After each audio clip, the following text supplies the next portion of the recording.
पाषण्डसागुरमहापुरभामुगाग्नि श्रीरङ्गराजचरणाम्बुजमूलदासः श्रीविष्णुलोकमणिमण्टपमार्गदायी रामानुजो विजयते यतिराजराजः.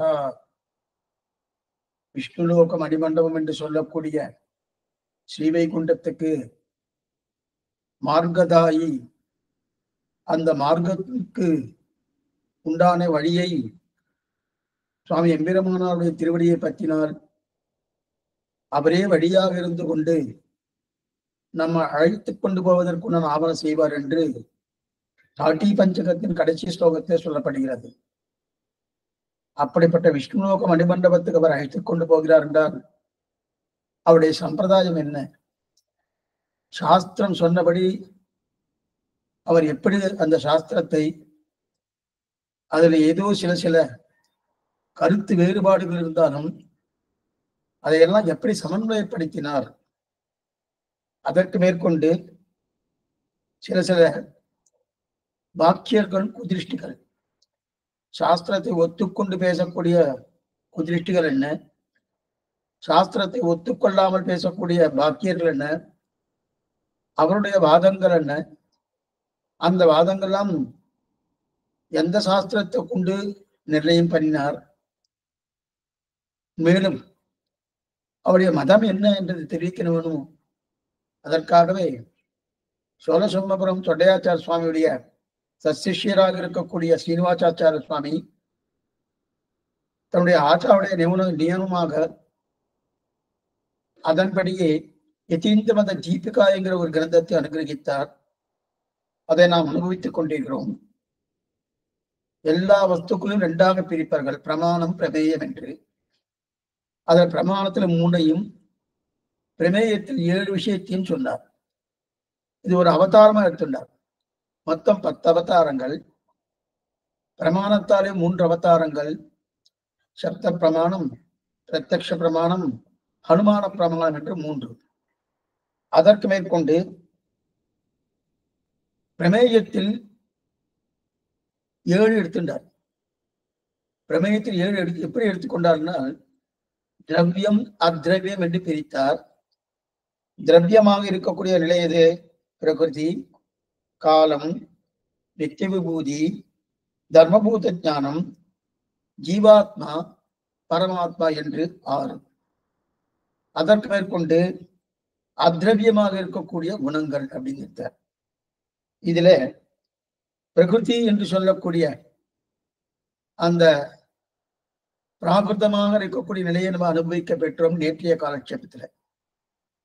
அதை சொல்ல வந்தது என்னன்னா, பஞ்சபூதங்கள் என்ன, பஞ்ச தன்மாத்திரைகள் என்ன, ஞானேந்திரியங்கள் என்ன, கர்மேந்திரியங்கள் என்ன, மனஸ்தத்துவம் என்ன, அது மகான் தத்துவம் என்ன, அகங்கார தத்துவங்கள் என்ன, இதெல்லாமே பிரகிருதியிலிருந்து தான் உருவாகிருக்கு அப்படின்னு பார்த்தோம். அதுக்கு மேல அந்த பிரகிருதி உருவாயிருந்தாலும் அந்த பஞ்சபூதங்களை பஞ்சீகரணம் பண்ணக்கூடிய ஒரு தன்மையை பகவான் பண்ணினார். பஞ்சீகரணம் பண்ணி மேற்கொண்டு அண்டகடாக, அதன் மூலமாக அண்டகடாகத்தை சிருஷ்டித்து அதற்கு ஒவ்வொரு அண்டகடாகத்துக்கும் ஒவ்வொரு பிரம்மாவை வைத்தார் என்று அளவுக்கு நேற்று பார்த்தோம். இது பிரகிருதி நிலை. அதற்கு மேலே இப்போது நம்ம பார்க்க வேண்டியது காலம். காலம் என்பது, கால தத்துவம் என்பது சுருக்கமான விஷயம்தான். கால தத்துவம் ரொம்ப பெருசு கிடையாது, சுருக்கமானதுதான். சுருக்கமான அவர் சுருக்கமா கொடுத்துருக்கார். கால தத்துவம் பெருசுதான், சுருக்கமா அவர் கொடுத்திருக்கார். மொத்தம் 6 அவதாரங்கள். எது? திரவியத்துல அத்ரவியம் 1, திரவியத்துல 6 அவதாரங்கள். அந்த 6 அவதாரத்திலே 4 அவதாரங்கள் அச்சித்து, அதாவது மிச்சம் 2 இருக்கு இல்லையா, ஜீவாத்மாவும் பரமாத்மாவும் சித்தத்துவங்கள். ஜீவாத்மாவும் பரமாத்மாவும் சித்தத்துவங்கள். சுவாமி, பரமாத்மா சித்தத்துவம், சித்தம்னா என்னது? ஞானம் இருக்கக்கூடியது தத்துவத்துக்கு சித்தத்துவம்னு பேரு. சித்தத்துவம் என்று பகவானையும் சொல்லலாம், சித்தத்துவம் என்று ஜீவாத்மையும் சொல்லலாம். ஆனா அச்சித்து சித்து ஈஸ்வரன் என்ன சொல்றாருன்னா, சித்து என்றது ஞானம் இருக்கக்கூடியது. அந்த ஞானம் இருக்கக்கூடிய ஜீவாத்மாவும் பரமாத்மாவையும் சேர்க்கலாம். சரி, இது சித்தத்துவம். அதற்கு மேலே ஜீவாத்மா ஞானோடையது. காலம் என்பது ஜடத்ரவியம்னு பேரு. காலம் வந்து ஜடம், ஜடம் அஜடம்னு ரெண்டு பார்த்தோம் இதுக்கு முன்னாடி பிரகிருதியில. ஜடம் அடம். ஜடம்னாலே இதுக்கு முன்னாடி நேற்றுக்கு நம்ம நிறைய விஷயம் பார்த்துருக்கோம். ஜடம்னா ஜடம்னா தானே பிரகாசிக்காது, ஸ்வயம் பிரகாசத்துவம் இல்லை. அஜடம் அப்படின்னா ஸ்வயம் பிரகாசத்துவம் உண்டுன்னு வந்துட்டுனா அதுக்கு சைத்தன்யம் இருக்கக்கூடிய ஜீவாத்மாக தான் ஸ்வஸ்மை பிரகாசத்துவம் உண்டுன்னு பார்த்தோம். அப்ப சேத்தனன்னு சொன்னாலே அறிவிருக்கக்கூடிய ஒரு ஜீவாத்மா. அப்ப தனக்கு பிரகாசிக்கம் தானே பிரகாசம். தனக்கு பிரகாசிக்கம் என்றால் பிரத்யக்கு. ஜடம் என்றாலே ஸ்வயம் பிரகாசத்துவம் கிடையாது. இப்ப கால தத்துவம் ஜடம் பொருள். நேற்றுக்கு ஸ்வயம் பிரகாசம், தனக்கு பிரகாசிக்கை, தானே பிரகாசிக்க ரெண்டு பார்த்தோம். விளக்கு தானே பிரகாசிக்கும், தனக்கு பிரகாசிக்காது. விளக்கு தான் விளக்குன்னு தெரியுமானா தெரியாது. ஆனா ஜீவாத்மா என்று சொல்ற நாம் இருக்கே, நான் யார் என்று தெரியும், என்னால மற்ற பேரையும் காட்டிக் கொடுக்க முடியும், மற்ற பேரால என்னையும் புரிந்து கொள்ள முடியும். இதுதான் என்ன பேரு? தனக்கு பிரகாசிக்கை, தானே பிரகாசிக்கை, ரெண்டும் உண்டு. ஆனா அஜடம் என்று சொல்லக்கூடியது ரெண்டு மூணு விஷயம் நேற்று பார்த்தோம். அதுல ஜடம் என்று சொல்லக்கூடிய ஒரு விஷயத்திலே தனக்கும் பிரகாசிக்காது, தானேவும் பிரகாசிக்காது. அந்த கோட்டியில எது சேர்றது? கால தத்துவம். ஜடம்னாலே தானே பிரகாசிக்காது, ஸ்வயம் பிரகாசத்துவம் இல்லை அப்படி தெரிவித்தோம். சரி, இப்ப தனக்கு பிரகாசிக்கம், தனக்கு பிரகாசிக்கம்னு சொன்னாலும் நேற்றுக்கு நிறைய பார்த்துருக்கோம் இந்த விஷயத்த. ஏன்னா கடந்த காலட்சத்துல, சாரி நேற்றுக்கு இல்ல, கடந்த காலட்சத்துல தனக்கு பிரகாசிக்கன்னா பிரத்யக்குன்னு பேரு. ஜடம்னான ஸ்வயம் பிரகாசத்துவம் கிடையாது. பிரகிருத்தின்னு சொன்னாலே சத்துவம் என்ன, சத்துவகுணம் என்ன, ரஜோகுணம் என்ன, தமோகுணம் என்ன, இந்த மூன்று குணங்களும் பூர்ணமாக்கம் பிரகிருதி இல்லை. இந்த பிரகிருதின இந்த பிராகிருதங்கள்னு பேரு. பிரகிருதியால் உருவாக்கப்பட்ட, பிரகிருதியா உருவாக்க பகவான் இல்லைன்னு கேட்காதுக்கிறோம். பிரகிருதியை சரீரமாக கொண்டு பகவான் தான் உருவாக்கினார்.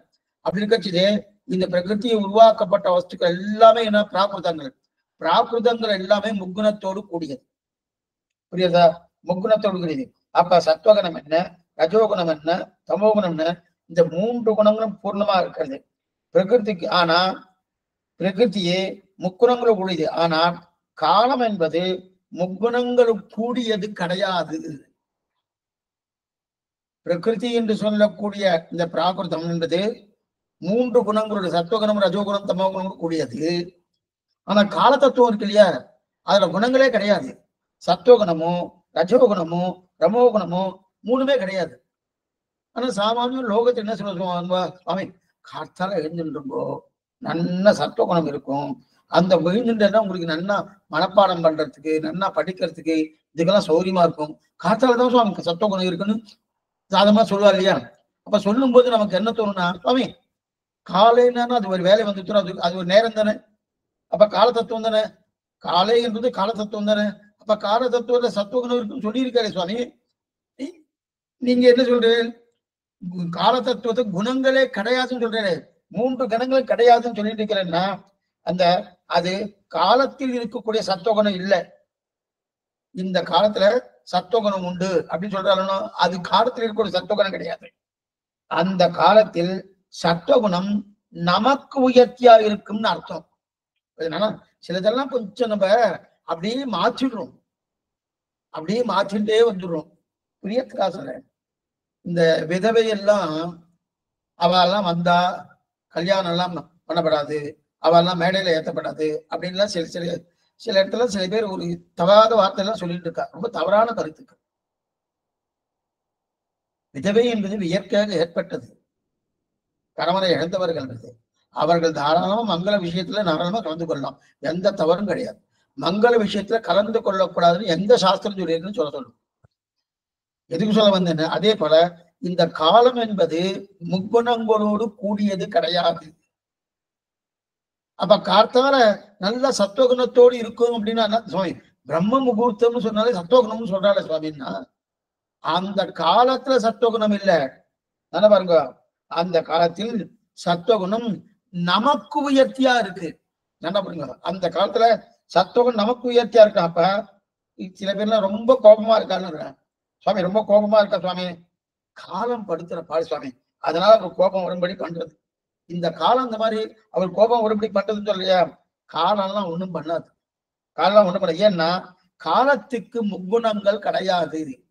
இது அடிப்படையா இதை புரிஞ்சுக்கணும். காலத்துக்கு முக்குணங்கள் கிடையவே கிடையாது. அப்புறம் அந்த காலத்தில் அப்ப எனக்கெல்லாம் சிலதெல்லாம் நடக்கிறத சுவாமி, அந்தந்த காலத்துல சிலதெல்லாம் நடக்கிறதுன்னா அந்தந்த காலத்தில் அந்தந்த நேரத்தில் கிரகங்கள் இருக்காலும், கிரகங்கள் சனி பகவான் என்ன, அதற்கு மேற்கொண்டு ராகு கேது என்னென்ன உண்டோ அவெல்லாம் படுத்துற பாடுதான். அவெல்லாம் என்ன பண்ண, அவெல்லாம் பார்த்து பிரார்த்தித்து 12 கட்டங்கள் இருக்கணும். நேற்றுக்கெல்லாம் கொஞ்சம் பார்த்தோம்னு 12 கட்டங்கள், அந்த 12 கட்டத்துக்கு தகுந்தா போல அவெல்லாம் எங்கெங்க வந்து என்னென்ன படுத்துவாலும் அதை படுத்திட்டே இருப்பான். நம்முடைய கர்மத்துக்கு அனுகுணமாக, நம்முடைய கர்மத்துக்கு அனுகூலப்படுத்தணும். அதற்கும் காலத்துக்கும் காலம் சரியில்லை சுவாமி, காலம் சரியில்லை சுவாமி. காலம் அப்ப அந்த காலத்துல தமோ குணத்தோடு இருந்தது, இந்த காலத்துல சத்துவ குணத்தோடு இருக்கு, அந்த காலத்துல ரஜோ குணத்தோடு இருந்தது. இதெல்லாம் தவறு. காலத்துக்கு ரஜோகுணமோ தமோ குணமோ சத்துவகுணமோ மூன்றும் கிடையாது. அப்ப என்ன உண்டு காலத்துக்கு, என்ன உண்டுன்னா அந்த நேரத்துல எனக்கு சத்துவகுணம் உயர்த்தியா இருக்கும். காலை பொழுதுல எனக்கு சத்துவகுணம் உயர்த்தியா இருக்குன்னு தெரிவிக்கிறார் இல்லையா, இதுக்கு சொல்ல வேணாம். இதெல்லாம் அப்ப சிலதெல்லாம் இந்த நேரத்துல நடக்கிறத சொன்ன கிரக கோளாறு. அது அந்தந்த நேரத்துல அதாவது நடக்கிறதுன்னா அது கிரகங்களின் கோளாறை தவிர காலத்தின் கோளாறு கிடையாது. அந்தந்த கிரகங்கள் பண்ணப்படாது இருக்கணும். சில பேர்லாம் கோச்சிக்கிறான்னா அதை ஜெயிச்சுதான் ஆகணும். எப்படின்னா இவனை ஜெயிக்கணும், எப்படி ஜெயிக்கிறது, நல்ல கோபம் வந்தா கூட அந்த கோபத்தை அடக்கி கொள்ளக்கூடிய தன்மை இருக்கணும்.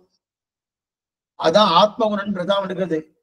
சமதமாதிகள் தெரிவிப்பா, சமதமாதிகள் இருந்தா கோபத்தை தான் அடக்கி கொள்ள வேண்டும். கோபம் எப்ப வந்தாலும் நாம சங்கீர்த்தனம் இல்ல எம்பெருமானார் திருவடிகளேசனம் சொல்லிட்டே இருந்தாலும் நிச்சயமா போயிடும். இதுக்கு சொல்ல வந்து என்ன, அந்த மாதிரி அந்த நிலையில இருக்க செய்தி அதெல்லாம் வந்து இருக்கணும். அதனால காலம் வந்து அது பண்றதுன்னு அர்த்தம் இல்லை, கிரகங்கள் பண்றது. அந்த கிரகங்களை ஜெயிக்கக்கூடிய சக்தியும் பகவான் நமக்கு கொடுத்துருக்கான். ஆனா என்ன பண்றோம், நம்ம அதன் பக்கம் போயிட்டு இருக்கோம். ஆத்மா சொன்னபடி நம்ம போறோமான போலையே சரீரம் போனபடியே போறோமோனும். முன்னீர் ஞானம் படைத்த எம் முகில் வண்ணனே, அன்னால் நீ தந்த ஆக்கையின் வழிவுழல்வேன். நீ தந்த ஆக்கை, அந்த ஆக்கையின் வழிவுழல் இல்லையா அப்படின்னு தெரிவிக்கிறா இல்லையா. அப்படி இருக்கச்சது கிரகங்களை ஜெயித்து தான் இருக்கணும். அப்ப காலமும் நித்தியம், காலமும் நித்தியம், காலமும் நித்தியம், அனித்தியம் கிடையாது. காலம் எங்கும் எப்போதும் நீக்கமர நிறைந்து இருக்கக்கூடிய தன்மை கால தத்துவம். எப்போதும் காலம் இருந்துட்டே இருக்கும். ஆரம்பிச்சோம் 15 நிமிஷம் ஆயிடுச்சு, காலம் இருக்கு 15 நிமிஷம் ஆயிடுச்சு.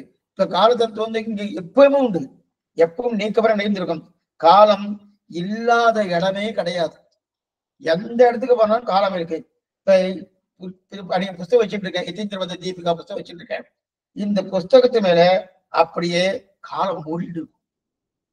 யதீந்திரமத தீபிகா புஸ்தகத்து மேல காலம் அப்படி மூடிட்டு இருக்கும். என்னுடைய உடம்புக்கு மேல, உங்களுடைய உடம்புக்கு மேல காலம் அப்படியே மூடிட்டே இருக்கும். என்னுடைய உடம்புக்கு மேலே காலம் அப்படியே மூடிட்டு இருக்கும். சரி, காலத்துக்கு அடையாளம் என்ன சுவாமி? காலத்து அடையாளம்னா என்னன்னா, தானும் எப்போதும் மாறிக்கொண்டு தான் எதை மூடிக்கொண்டிருக்கோ அதையும் எப்போதும் மாற்றிக்கொண்டே இருக்கும். இதுதான் காலத்துக்கு உண்டான. காலம் எப்ப மாறிட்டே இருக்கும், தான் எதை பிடிச்சுட்டு இருக்கோ எல்லாத்தையும் பிடிச்சுட்டே இருக்கு. எதை பிடிச்சுட்டு இருக்கோ அந்த பிடித்து கொண்டு இருக்கிறதையும் மாற்றிட்டே இருக்கும். இதுதான் காலத்துக்கு உண்டான அடையாளம். காலத்துக்கு உண்டான தானும் மாறும், அது பிடித்து கொண்டவாறே மாற்றும். அதுதான் காலம். அப்ப தான் எப்போதும் மாறிண்டே இருக்கும். மாறிண்டே இருக்கணும். எப்படி சுவாமி? காலக்ஷேமம் ஆரம்பிக்கிறோம், பிரியத்துக்காசன காலக்ஷேமம் ஆரம்பிக்கும் போது நன்னா இருக்கும், ரொம்ப நடக்கும். நல்லா வேகமா நல்லா கேட்கணும் கேட்கணும் கேட்கணும் அப்படின்னா ஆரம்பிக்கும் போது இருக்கிற நேரமே வேறு. அது 1.5 மணி நேரம் ஆயிடுத்து, முடிக்க போற நேரம்னா கொஞ்சம் சோர்வா இருக்கணும். உங்களுக்கும் சோர்வாருது, அடியருக்கு சொல்றது இல்லைன்னா அடியருக்கு சோர்வாருன்னு வச்சுக்கலாம். சோர்வா இருந்தனும். அப்ப எதனால காலத்தினால இது மாத்துறது. அந்த காலத்தினால தானே. அதே போல ஒண்ணும் இல்ல, ஒரு புஷ்பத்தை வச்சுட்டு இருக்காரு ஒருத்தர். 2 மணி நேரம் ஆயிடுச்சுன்னா அந்த புஷ்பத்துடைய தன்மை மாறி போடுது. 2 மணி நேரம் ஆயிடுச்சுன்னா இது எதனால? காலம் மாறிட்டு புஷ்பத்தையும் மாறிட்டு, காலம் மாறிட்டு புஷ்பத்தையும் மாறிட்டு இல்லையா? அதே போலதான். அப்படி இல்லாம எத்தையும் மாற்றிடும், நம்மையும் மாத்துறது, காலமும் மாறுது. இதுக்கு சரி சுவாமி ஒண்ணுமே இல்லை. இப்ப புரியத்துக்காக சொன்னேன். நேற்றுக்கு நிறைய விஷயங்கள் பார்த்தேன். நேற்றுக்கு கடந்த காலத்துல நிறைய விஷயங்கள் பார்த்தோம். நிறைய விஷயங்கள் பார்த்து அண்டகடாக சிருஷ்டிக்கிறான்னு பார்த்தோம். அதற்கு மேற்கொண்டு நமக்கு கிருத்தயுகம் என்ன, திரேதாயுகம் என்ன, துவாபரயுகம் என்ன, கலியுகம் என்ன, இதெல்லாம் பார்த்தோம். இதெல்லாம் பார்த்துருக்கச்சு. இதுக்கு பிறகு நமக்கு தெரியாதனும். அப்ப அது எப்படி உணர்த்தியது? அந்த காலத்துல சொன்னபடியாவது உணர்த்திருக்கு. அதான் தெரிஞ்சுட்டு இருக்கணும். அதே போல எதுவா இருந்தாலும் நமக்கு காலம்தான் பிரதானம். முதல்ல ஆரம்பிக்கும் போது நன்னா இருக்கும். ஒண்ணும் வேண்டாம். ஒருத்தர் உத்தியோகத்துக்கு போறான்னா காலத்தால 10 மணிக்கு போறான்னு வச்சுக்கோ, நன்னா தெம்பா ஆனந்தமா போயிட்டு இருப்பார். 3 மணி 4 மணி ஆயிடுச்சு, சாயங்காலம் ஆயிடுச்சுன்னு வச்சுக்கேன், உடனே அவருடைய தெம்பெல்லாம் குறைஞ்சிடும். என்னமோ சுவாமி காலம் எப்ப ஆத்துக்கு போறோம் 5 மணி ஆனா மணி அடிக்கணும், போகணும் நினைச்சிட்டு இருக்காரணும். அப்ப போயிருந்தனும். அந்த வேகம் குறையிருந்தனும். முதல்ல உத்தியோகத்துக்கு 10 மணிக்கு உத்தியோகத்துக்கு போகும்போது இருக்கக்கூடிய வேகமும் சாயங்காலம் 5 மணி ஆயிடுச்சு அந்த வேகம் குறைஞ்சிருந்தோம். அப்ப அப்படிப்பட்ட காலம் தான் அந்த காலம். ஏன்னா ஆயிடுச்சனாலே நடுப்புது ஒண்ணுமே நமக்கே காலட்சேபம் வந்து 1.5 மணி நேரம் ஆயிடுச்சனால ஆயிடுச்சு சுவாமி ஒரு 5 நிமிஷம் இருக்கு, இன்னும் முடிப்பாரா இல்லையா நமக்கே தோன்றதும். அந்த நிலை இருக்கிறியா? அதெல்லாம் கால தத்துவம் தான் பிரதானம். அப்ப காலத்தை 2ஆ பிரிக்கலாம். காலத்தை 2ஆ பிரிக்கணும். அகண்ட காலம், சகண்ட காலம்னு 2. அகண்ட காலம், சகண்ட காலம். இப்ப நம்ம இது வரைக்கும் பார்த்தது பிரத்யட்ச பிரமாணம், அனுமான பிரமாணம், சப்த பிரமாணம், 3 அவதாரம் பார்த்துட்டோம். இது பிரமாணத்துல. பிரமேயத்துல திரவியம் அத்ரவியம்னு பிரித்து திரவியத்துல 6 அவதாரங்கள், அத்ரவியத்துல 1 அவதாரம் பார்த்துட்டோம். அதுல திரவியத்துல 2வது அவதாரம் பார்த்துட்டு இருக்கோம். திரவியத்தை முதல் அவதாரம் பிரகிருதி, அதை நேற்று கடந்த காலட்சேபம் பார்த்து முடிச்சிட்டோம். இப்ப 2வது எதுன்னா அந்த பிரகிருதிக்கு அடுத்தபடியாக கால தத்துவத்தை தான் இப்ப பார்த்துட்டு இருக்கோம். ஏன்னா அது எதுக்கு சொல்லிட்டு இருக்கல, எங்க இருக்குன்னு தெரியணுமோனோ அதுதான். இப்ப காலத்தை 2ஆ பிரிப்பார்கள். சகண்ட காலம், அகண்ட காலம்னு பேர். அகண்ட காலம்னா பிரிவு இல்லாத காலம். காலத்துக்குள்ள பிரிவு உண்டாகும். அவன் இருக்கு, பிரிவு இருக்கு, பிரிவு இல்லாததும் உண்டு. பிரிவு இருக்கக்கூடிய காலம், பிரிவு இல்லாத காலம். சகண்ட காலம்னா பிரிவோடு இருக்கக்கூடிய காலம் சகண்ட காலம். பிரிவு அற்ற காலம் அகண்ட காலம்னு பேரு. இப்ப நம்ம ஆரம்பிச்சோம் 5 மணிக்கு ஆரம்பிச்சோம். 5 மணிக்கு ஆரம்பிச்சோன்னு இப்ப என்ன ஆயிடுச்சு? இப்ப 5:20 ஆயிடுச்சோன்னு இப்ப நம்ம பாக்கறச்சே இருக்கணும், இதெல்லாம் பார்க்கறது இருக்கணும். இந்த காலத்துக்கு என்ன பாருன்னா சகண்ட காலம்னு பேரு. பிரிவு இருக்க 5 மணிக்கு ஆரம்பிச்சோம், 5:10 ஆச்சு, 5:15 ஆச்சு, 5:20 ஆச்சு, அப்படி தெரியணும். இது என்னது? இது பிரிஞ்சு இருக்கணும். இந்த பிரிஞ்சு இருக்க காலம் தான் இது சகண்ட காலம் தெரியுது. அப்பன்னா பிரிவுன்னா என்ன சுவாமி? வினாடி, நிமிஷம், மணி, நேரம், நாள், வாரம், பக்ஷம், மாசம், அயனம், சம்பத்சரம், இதெல்லாம் பிரிவுகள். காலத்துக்கு என்னென்ன பிரிவுகள்? வினாடின்னு ஒண்ணு உண்டு, நிமிஷம்னு ஒண்ணு உண்டு, மணின்னு ஒண்ணு உண்டு, நேரம்னு ஒண்ணு உண்டு, நாள்னு ஒண்ணு உண்டு, வாரம்னு ஒண்ணு உண்டு, பக்ஷம்னு ஒண்ணு உண்டு, மாசம்னு ஒண்ணு உண்டு, அயனம் உத்தராயணம் தட்சிணாயணம் அயனம்னு ஒண்ணு உண்டு, சம்பத்சரம் வருஷங்கள் ஒண்ணு உண்டு. இதெல்லாம் பிரிவுகள். இதெல்லாம் இருக்கக்கூடிய காலம் பிரிவு காலம். இந்த பிரிவு காலத்துக்கு தான் சகண்ட காலம்னு பேரு. இப்ப சகண்ட காலம், இதுக்கெல்லாம் சகண்ட காலம் இருக்குது.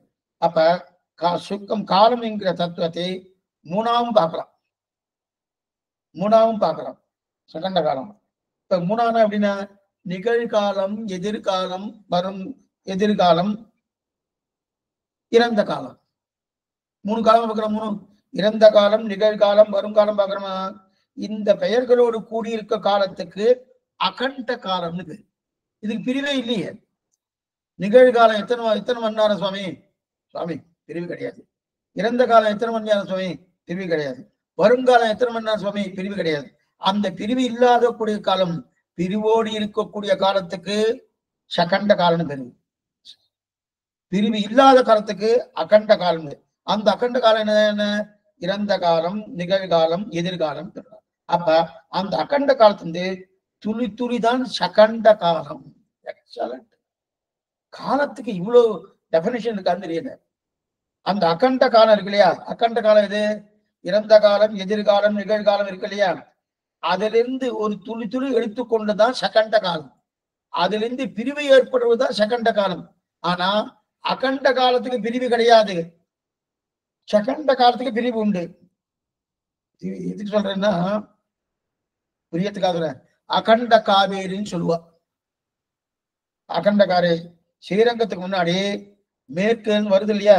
மேற்கேந்து வரும்போது பெரிசா வரும். பெரிசா வரும்போது அப்ப அகண்ட காவேரின்னு சொல்லுவா.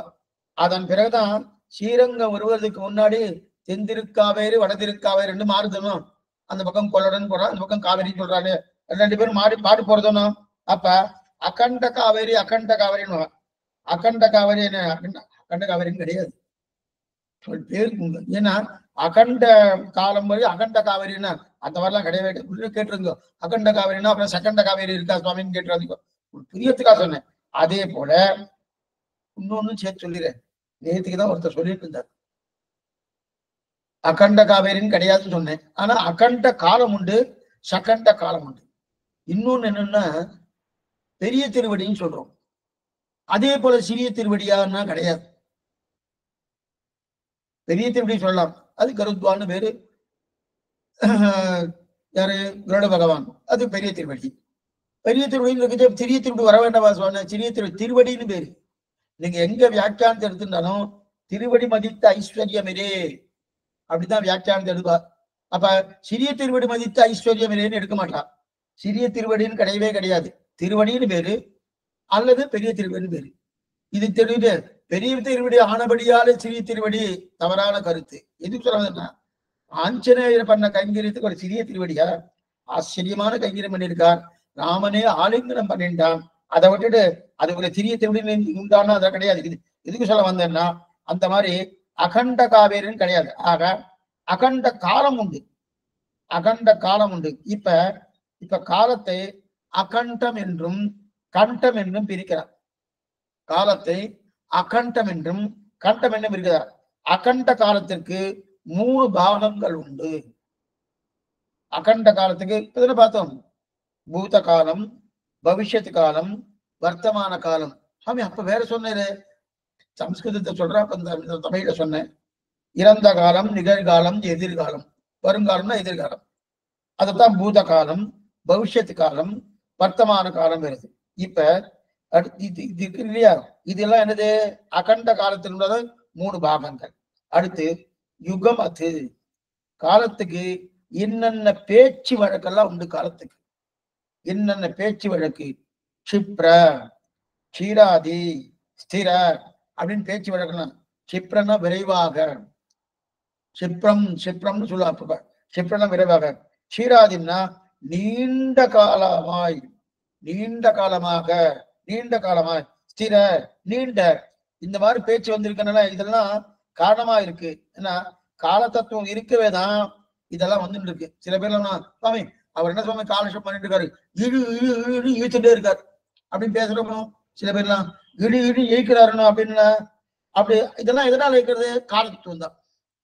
இழு இழு சீக்கிரமா முடிக்க மாட்டாரா சுவாமி, இழு இழு இழுத்துட்டே இருக்காருன்னு. சில பேர் என்ன பண்ணுவா, சுவாமி சட்டுன்னு காலட்சேபம் முடிச்சுட்டார் சுவாமி. அதுவும் கால தத்துவம் தான். சட்டென்று காலட்சேபம் முடித்தாலும் காலத்துக்கு தான் இல்லை. அது இழு இழு இழுத்தாலும் அதுவும் காலட்சேபம் தான். அப்ப காலம் இருக்குன்னு அர்த்தம். எதுக்கு சொன்னா ஒரே சமயத்துல எத்தனை ஒருத்தர் சொல்லுவார், சுவாமி ஒரே சமயத்துல எத்தனை வேலை செய்யறாரு தெரியுமா? ஒரே சமயத்துல எத்தனை வேலை செய்யறா, அதுவும் காலம்தான் அர்த்தம். அதுவும் காலம்தான்.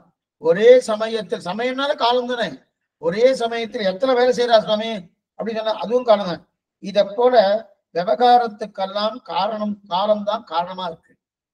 சட்டுன்னு முடிச்சுட்டார், இழு இழுன்னு இழுத்துட்டு இருக்கார். ஒரு காரியத்தை உண்மை 10 நிமிஷத்துல பண்ற முடிக்கிறது ஒரு 10 மணி நேரம் பண்ணிட்டு இருக்கார் சுவாமி அப்படின்னு, அதுவும் காலம்தான். அதே போல இன்னொன்னு என்னன்னா அந்த நிலையை தெரிகிறார். எதுக்கு சொல்லுகிறார்? சட்டுன்னு முடிக்கிறது மட்டுமல்ல, இன்னொரு விஷயம் என்ன, ஒரே சமயத்துல எத்தனை வேலை செய்யறார் சுவாமி அப்படின்னு சொல்றோமோ. இதெல்லாம் பார்க்கறது இதெல்லாம் காலத்துக்கு உண்டான காரணம் தெரிகிறது. அடுத்து இந்த காலத்துல என்னென்ன பிரிவுகள் பார்க்கணும். கலா, முகூர்த்தா, காட்டை, இதெல்லாம் புராணப்படி சின்ன சின்ன நேர குறிப்புகள். புராணப்படி புராணங்கள் இருக்கு இல்லையா, புராணத்துல கலான்னு சொல்லுவார். கலான்னு பேர் இல்ல, காலத்துக்குண்டான ஒரு கால நிர்ணயம் பண்ணக்கூடிய நேரம் வந்து நேரத்துக்கு வந்து கலான்னு பேர். முகூர்த்தம், ஒரு முகூர்த்தம்னா 1.5 மணி சாவகாசம். காட்டை அப்படின்றாலே இதெல்லாம் புராணப்படி சின்ன சின்ன நேர குறிப்புகள். நமக்கு என்ன சொல்லுவோம், அடிப்படை என்ன சொல்லுவோம், வினாடின்னு சொல்லுவோம். வினாடின்னு சொல்லுவோம். 60 வினாடி சேர்ந்தது 1 நிமிஷம். 60 வினாடி சேர்ந்தது 1 நிமிஷம்னு சொல்லுவோம். 60 நிமிஷம் சேர்ந்தது 1 மணி நேரம் சொல்றோம். 24 மணி நேரம் சேர்ந்தது 1 நாளும் சொல்றோம். 15 நாள் சேர்ந்தது 1 பட்சம் சொல்றோம். 2 பட்சங்கள் சேர்ந்தது 1 மாசமும் சொல்றோம். 2 மாசங்கள் சேர்ந்தது 1 ருதுன்னு சொல்றோம். ருதுக்கள் 6 ருதுக்கள் சேர்ந்தது அதாவது 2 ருதுக்கள் சேர்ந்தது 3 ருதுக்கள் சேர்ந்தது 1 அயனம் சொல்றோம். 6 ருதுக்கள் சேர்ந்தது சம்பத்திரம் சொல்றோம். இதுதான் நாம் சொல்லக்கூடிய காலம். அப்ப என்ன, முதல்ல வினாடி, 60 வினாடி 1 நிமிஷம், 60 நிமிஷம் 1 மணி நேரம், 24 மணி நேரம் 1 நாள், 15 நாள் 1 பட்சம், 2 பட்சங்கள் சேர்ந்து 1 மாசம், 2 மாசங்கள் சேர்ந்து 1 ருது, 3 ருதுக்கள் சேர்ந்து 1 அயனம், 6 ருதுக்கள் சேர்ந்து சம்பத்சரம். இதுதான் நாம சொல்லக்கூடிய காலம். ஆனா முன் காலத்துலாம் வினாடி என்பது ரொம்ப சிறியது கிடையாது. வினாடிக்கு முன்னாடி ரொம்ப சின்னதெல்லாம் உண்டு. கலா, இப்பெல்லாம் வந்து ஓட்டப்பந்தயம் ஓடுறா பாருங்க. அந்த ஓட்டப்பந்தயம் ஓடுறச்சே வினாடி வந்து இருக்கும். வினாடிக்கு முன்னாடியே அப்படியே ஒரு கணக்கு போயிட்டு போயிட்டு இருக்கும். 1 2 3 4 5 அந்த வாயிலா சொல்றதுக்கு முன்னாடி அது கிட்டு போயிட்டு இருக்கும். அந்த இத்தனை வினாடி இல்ல, இந்த வினாடிக்குள்ளே பிரிவு எடுக்கிறாங்க. இதெல்லாம் அன்னைக்கே உண்டு. கலா உண்டு அப்படின்னு. அதான் ரொம்ப சின்ன அளவு. கடிகா, கடிகாசலம் கேள்விப்பட்டிருக்கணும். துளசிமபுரத்துக்கு கடிகாசலம்னு பேரு. கடிகான்னா ஒரு நாள் போடுது. கடிகா, முகூர்த்தம் வெறும் 48 நிமிஷம், 24 நிமிஷம். ஒரு நாளைக்கு 60 நாழிகை இருக்கு இல்லையா? அப்ப ஒரு நாழிகைக்கு அப்படின்னா ஒரு நாளுக்கு 30 முகூர்த்தங்கள். அதே போல பட்சங்கள் என்ன, மாசம் என்ன, ருது என்ன, அயனம் என்ன, சம்பத்சரம் என்ன, இது முதலான மாறுதல்கள் எல்லாம் இதெல்லாம் கால தத்துவத்தால மாறுபாடு ஏற்படுகிறது. இதற்கு மேலே சரி சுவாமி, இப்ப நம்ம ஊருக்கு சொன்னேன். நம்ம ஊர்ல என்னென்ன வினாடின்னு சொன்னேன், நிமிஷம் சொன்னேன், மணின்னு சொன்னேன், நாள்னு சொன்னேன், பட்சம் சொன்னேன், மாசம் சொன்னேன், ருதுக்கள் சொன்னேன், சமஸ்திரம் சொன்னேன். நல்லா இருக்கு. மேல் லோகத்துக்கும் நம்ம லோகத்துக்கு இருக்கிற கணக்கு என்ன சுவாமி? மேல் லோகத்துக்கும் நம்ம லோகத்துக்கு இருக்குன்னா, நமக்கு 1 மாசம் போயிட்டுன்னா பித்ருக்களுக்கு 1 நாள்.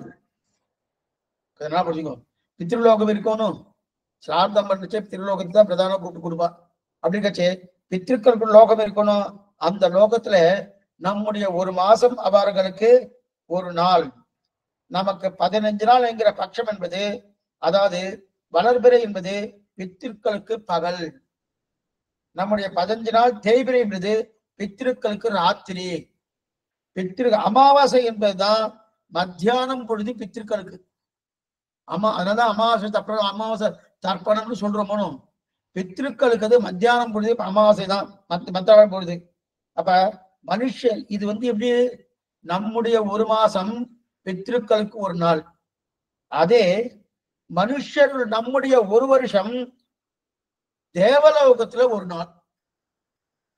நம்முடைய 1 வருஷம் தேவலோகத்துல 1 நாள். இதைத்தான் நம்ம வந்து தனுர் மாசத்துல பிரதானம் எடுக்கிறோம். ஹேமந்தே பிரதமே மாசே நந்தபுரிஜ குமாரிகாக ஷேர்கு பவிஷ்யம் புஞ்சானாக காத்தியாயினி அர்ச்சனமிருதம் காத்தியாயினி மகாமாயின் மகாயோகன் நிதீஸ்வரி நந்தகோபு சுதம் தேவி பதிமே குருதே நமகான்னு ஹேமந்தே பிரதமே மாச ஹேமந்த ருது. அந்த ஹேமந்த ருது தான் தேவர்களுக்கு காலை பொழுது. அதனாதான் மாசானாம் மார்கசீரிஷம், அந்த மார்கழி மாசத்துக்கு அவ்வளவு ஏற்றம் எதுனா தேவர்களுக்கு காலை பொழுது. நம்முடைய 1 வருஷம் தேவர்களுக்கு 1 நாள். நம்முடைய 1 மாசம் பித்திருக்களுக்கு 1 நாள். எத்தனை வித்தியாசம் பாருங்க. நம்முடைய 1 மாசம் பித்திருக்களுக்கு 1 நாள். பித்திருக்களை காட்டிலும் இன்னும் மேம்பட்டவர்கள் தேவர்கள். அவர்களுக்கு நம்முடைய ஒரு வருஷம் அவளுக்கு ஒரு நாள் இருக்கு. இப்ப தேவலோகத்துல நமக்கு ஒரு வருஷம் போனா அவருக்கு ஒரு நாள். நம்முடைய உத்தராயணம் இருக்கு இல்லையா, உத்தராயணம் என்ன அர்த்தம்? அதாவது தை மாசம் தொடங்கி ஆனி மாசம் பரியந்தம் அது உத்தராயணம் பேரு. அந்த உத்தராயணம் 6 மாசம் இருக்கு இல்லையா, அந்த 6 மாசம் தேவர்களுக்கு பகல் பொழுது. அந்த தேவர்களுக்கு பகல் பொழுது. தட்சிணாயனம் ஆடி மாசம் தொடங்கி மார்கழி மாசம் பூர்த்தியா இருக்கிறது. அந்த தட்சிணாயனம் தேவர்களுக்கு இரவு பொழுது. அந்த இரவு பொழுது முடிஞ்சு பகல் பொழுது ஆரம்பிக்க போறதுனோ அந்த மாசம்தான் மார்கழி மாசம். அதனால மார்கசீரிஷ மாசத்துக்கு ஏற்றம் எதனாலன்னா அங்க அவளுக்கு விடியற்காலை பொழுது. தேவர்களுக்கு என்னைக்குமே விடியற்காலை பொழுதுன்னு சொன்னாலே பிரம்ம முகூர்த்தம். பிரம்ம முகூர்த்தம்னாலே அந்த நேரத்துல நமக்கு சத்துவகுணங்கள் நன்னா வளருவதற்குண்டான வாய்ப்புகள் உண்டு. நன்னா வளரும். அதனாலதான் கார்த்தால படிக்கணும், கார்த்தால அத்தியனம் பண்ணணும். அநேகமா இந்த வேதம் கத்துப்பவர்கள், திருவாய்மொழி கத்துப்பவர்கள், அதே போல வேத அத்தியனம் பண்ணுபவர்கள் இவெல்லாம் என்ன பண்ணா கார்த்தால் 3 மணிக்கு இருந்து 4 மணிக்கு வந்து பாடம் பண்ண இருப்பா. சந்தை கத்துட்டே இருப்பா. சந்தை கட்டு சொல்லிட்டே இருப்பா. இது சொல்ல வந்தேன்னா அப்ப அந்த காலத்துலதான் அந்த காரணம் காலத்தாலே அது சத்துவகுணம் இல்லை. அந்த சத்துவகுணம் அந்த நிலையிலே நமக்கு சத்துவகுணம் ஏற்படுறது அப்படின்னு தெரிவிக்கிறாங்க. அப்ப காலத்தினால அந்த சத்துவகுணம் கிடையாது. இதெல்லாம் என்னது? அப்ப உத்தராயணம் என்றது தேவர்களுக்கு 6 மாசம் பகல் பொழுது. தட்சிணாயம் என்றது தேவர்களுக்கு 6 மாசம், அது இரவு பொழுது. தேவர்கள் காலக்கணக்கில் 12,000 வருஷம் ஓடிச்சுன்னா ஒரு சதுர்யுகம் சொல்லப்படுகிறது. தேவர்கள் கணக்குப்படி 12,000 வருஷம் போயிடுச்சுன்னா ஒரு சதுர்யுகம் சொல்லப்படுகிறது. அப்படின்னா 43,20,000 வருஷங்கள் போயிடுச்சுன்னா ஒரு சதுர்யுகம். கிருதயுகம், திரேதாயுகம், துவாபர யுகம், கலியுகம். இந்த 4 யுகங்கள் இருக்கு இல்லையா, இந்த 4 யுகங்களும் சேர்ந்து எத்தனை வருஷங்கள் தெரியுமா? 43,20,000 வருஷங்கள். 43,20,000 வருஷங்கள் தான் 4 யுகங்கள் சேர்ந்தது. அந்த 4 யுகங்கள் தேவர்கள் கணக்குல என்ன வரும்? இது நம்ம கணக்கு. 43,20,000 வருஷங்கள் இருந்து நம் கணக்கு. தேவர்கள் கணக்குப்படி தேவர்களுக்கு தான் நம்முடைய ஒரு வருஷம் ஒரு நாளும் ஆயிடுச்சணும். அப்ப 43,20,000 360 பெருக்கணும். பெருக்கியாச்சுன்னா 12,000 வரும். அப்ப தேவர்களுடைய 12,000 வருஷங்கள் ஒரு சதுர்யுகம். அப்பனா தேவர்களுடைய 12,000 வருஷங்கள் ஆயிடுத்தனாலே 4 யுகங்கள் முடிஞ்சு அர்த்தம். அந்த கணக்கு கொஞ்சம் அது குறைவா இருக்க சுவாமின்னா அவளுக்கு அந்த மாதிரி நம்முடைய ஒரு வருஷம் அவளுக்கு ஒரு நாள் தானே. அதனால அவளுக்கு வருஷம் குறையும், நமக்கு வருஷம் அதிகமாகுது. 43,20,000 வருஷங்கள் இதுதான் சதுர்யுகம். அப்ப தேவர்களுடைய கணக்கு படியே நம்ம பார்ப்போம். என்னென்ன பார்க்க போறோம் பாருங்க. ஏன்னா கிருத்தயுகம் என்பது 4,000 வருஷம் தேவர்கள் கணக்குப்படி. நம் கணக்குப்படி அதை 360 பிரிக்கணும். 360 பிரிக்கணும். 4,000 வருஷம். திரேதாயுகம் என்பது 3,000. 4, 3, 2, 1 இது கணக்கு. 4, 3, 2, 1 கணக்கு. கிருத்தயுகம் 4,000, திரேதாயுகம் 3,000, துவாபர யுகம் 2,000, கலியுகம் 1000. என்ன சுவாமி? அப்ப நீங்க தேவர்கள் கணக்கு பண்ணா பாத்துக்கோ. நீங்க கொஞ்சம் கவனமா கேட்டதும் இந்த கணக்கு சரியா வரும். இந்த கணக்கு கேட்டபடியால மோட்சமானு தயவுசெய்து கேட்டாங்க. ஏன்னா இந்த கணக்கு தெரிஞ்சிருந்தானா இந்த மாதிரி இருக்கே, நம்ம இனிமே இதுல வரப்படாது, நம்ம இனிமே அந்த மோட்சத்துக்கு போகிறதுக்கு என்ன பிரயத்தனம் பண்ணாமோ அதை பண்ணிக்கலாம். இது சொல்ல வந்தேன்னா 12,000 வருஷங்கள் தேவர்கள் கணக்குப்படி முடிஞ்சுட்டோம்னா என்ன ஆயிடுது? ஒரு சதுர்யுகம் முடியுதுன்னு பார்த்தோம். இப்ப 4 யுகங்களுடைய கணக்கு சேர்ந்தாச்சுன்னா 12,000 வரணும் போனோம். இப்ப ஒவ்வொரு யுகத்துக்கும் எத்தனை 1000 பாக்குறோம் பாருங்க. கிருத்தயுகத்துக்கு 4,000, திரேதாயுகத்துக்கு 3,000, துவாபர யுகத்துக்கு 2,000, கலியுகத்துக்கு 1000. இப்ப இந்த 4,000 கூட்டல் 3,000 கூட்டல் 2,000 கூட்டல் 1000, 4,000, 3,000, 7,000, அடுத்து 2,000, 9,000, அடுத்து 1,000, 10,000. 10,000 தானே சுவாமி வருது. அப்ப மிச்சம் 2,000 இல்லையே, 10,000 தானே இருக்கு. 10,000 தானே வந்திருக்கு, மிச்சம் இருக்கணும். 2000 வரல என்ன 2000 காலம் என்ன இருக்கு. அந்த 2000 வருஷம் தான் யுகசந்தின்னு பேரு. யுகசந்தின்னு பேரு. இப்ப புரியத்துக்காக சொல்றேன்.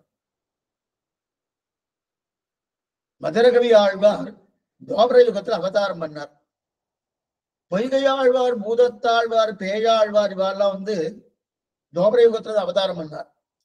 திருமஷி ஆழ்வார் துவாபர யுகத்துல அவதாரம் பண்ணார். துவாபர யுகத்தின் கடைசியில கண்ணன் ஸ்ரீவைகுண்டம் போனான்னு நம்ம பாகவதத்துல பாக்குறோம். அப்படி இருக்க செய்தே அப்ப துவாபர யுகத்துல கடைசியில போயாச்சுன்னா அந்த துவாபர யுகத்திலே ஆழ்வார்கள் எத்தனை 5 பேரும் இருந்திருக்காங்க. வைகையார், பூதத்தார், பேயார், திருமேஷி ஆழ்வார், அடுத்து மதுரகவி ஆழ்வார். இவ 5 பேரும் இருந்திருக்காளோ. அப்ப கண்ணனை சந்தித்திருக்கணுமோ, கண்ணனை சேவிச்சிருக்கணும்னு சேவிக்கவே இல்லை. அதான் சுவாமி ஏதோ தப்பா நீங்க கணக்கு சொல்றதுக்கு ஒண்ணும் கிடையாது. கண்ணனை சேவிக்காதுக்கு என்ன காரணம் சொல்லியிருக்கு. ஆனா அவ துவாபர யுகத்துல தான் இருந்திருக்கா. என்னன்னா இப்ப நம்ம என்ன கணக்கு பார்த்தோம், தேவர்களுடைய கணக்கு கொஞ்சம் ஜாகிரதையா கேளுங்க. தேவர்களுடைய கணக்குப்படி 12,000 வருஷங்கள் முடிஞ்சுச்சுன்னா 4 யுகங்கள் சதுர்யுகம் முடிகிறதுன்னு அர்த்தம். அப்புறம் கிருதயுகத்துக்கு 4000 வருஷங்கள் தேவர்கள் கணக்குப்படி. நம் கணக்குப்படி அதை 360 பெருக்கணும். நான் எதுக்காக தேவர்கள் கணக்கு எடுத்துட்டு இருக்கேன்னா சுலபமா முடிக்கலாம், உங்களுக்கு சுலபமா புரியுன்றதுக்காக. கணக்கு கொஞ்சம் குறைவா இருந்துட்டு வச்சுக்கேன், கூட்டல் பெருக்கலுக்கு நல்லா சௌரியமா இருக்கும்.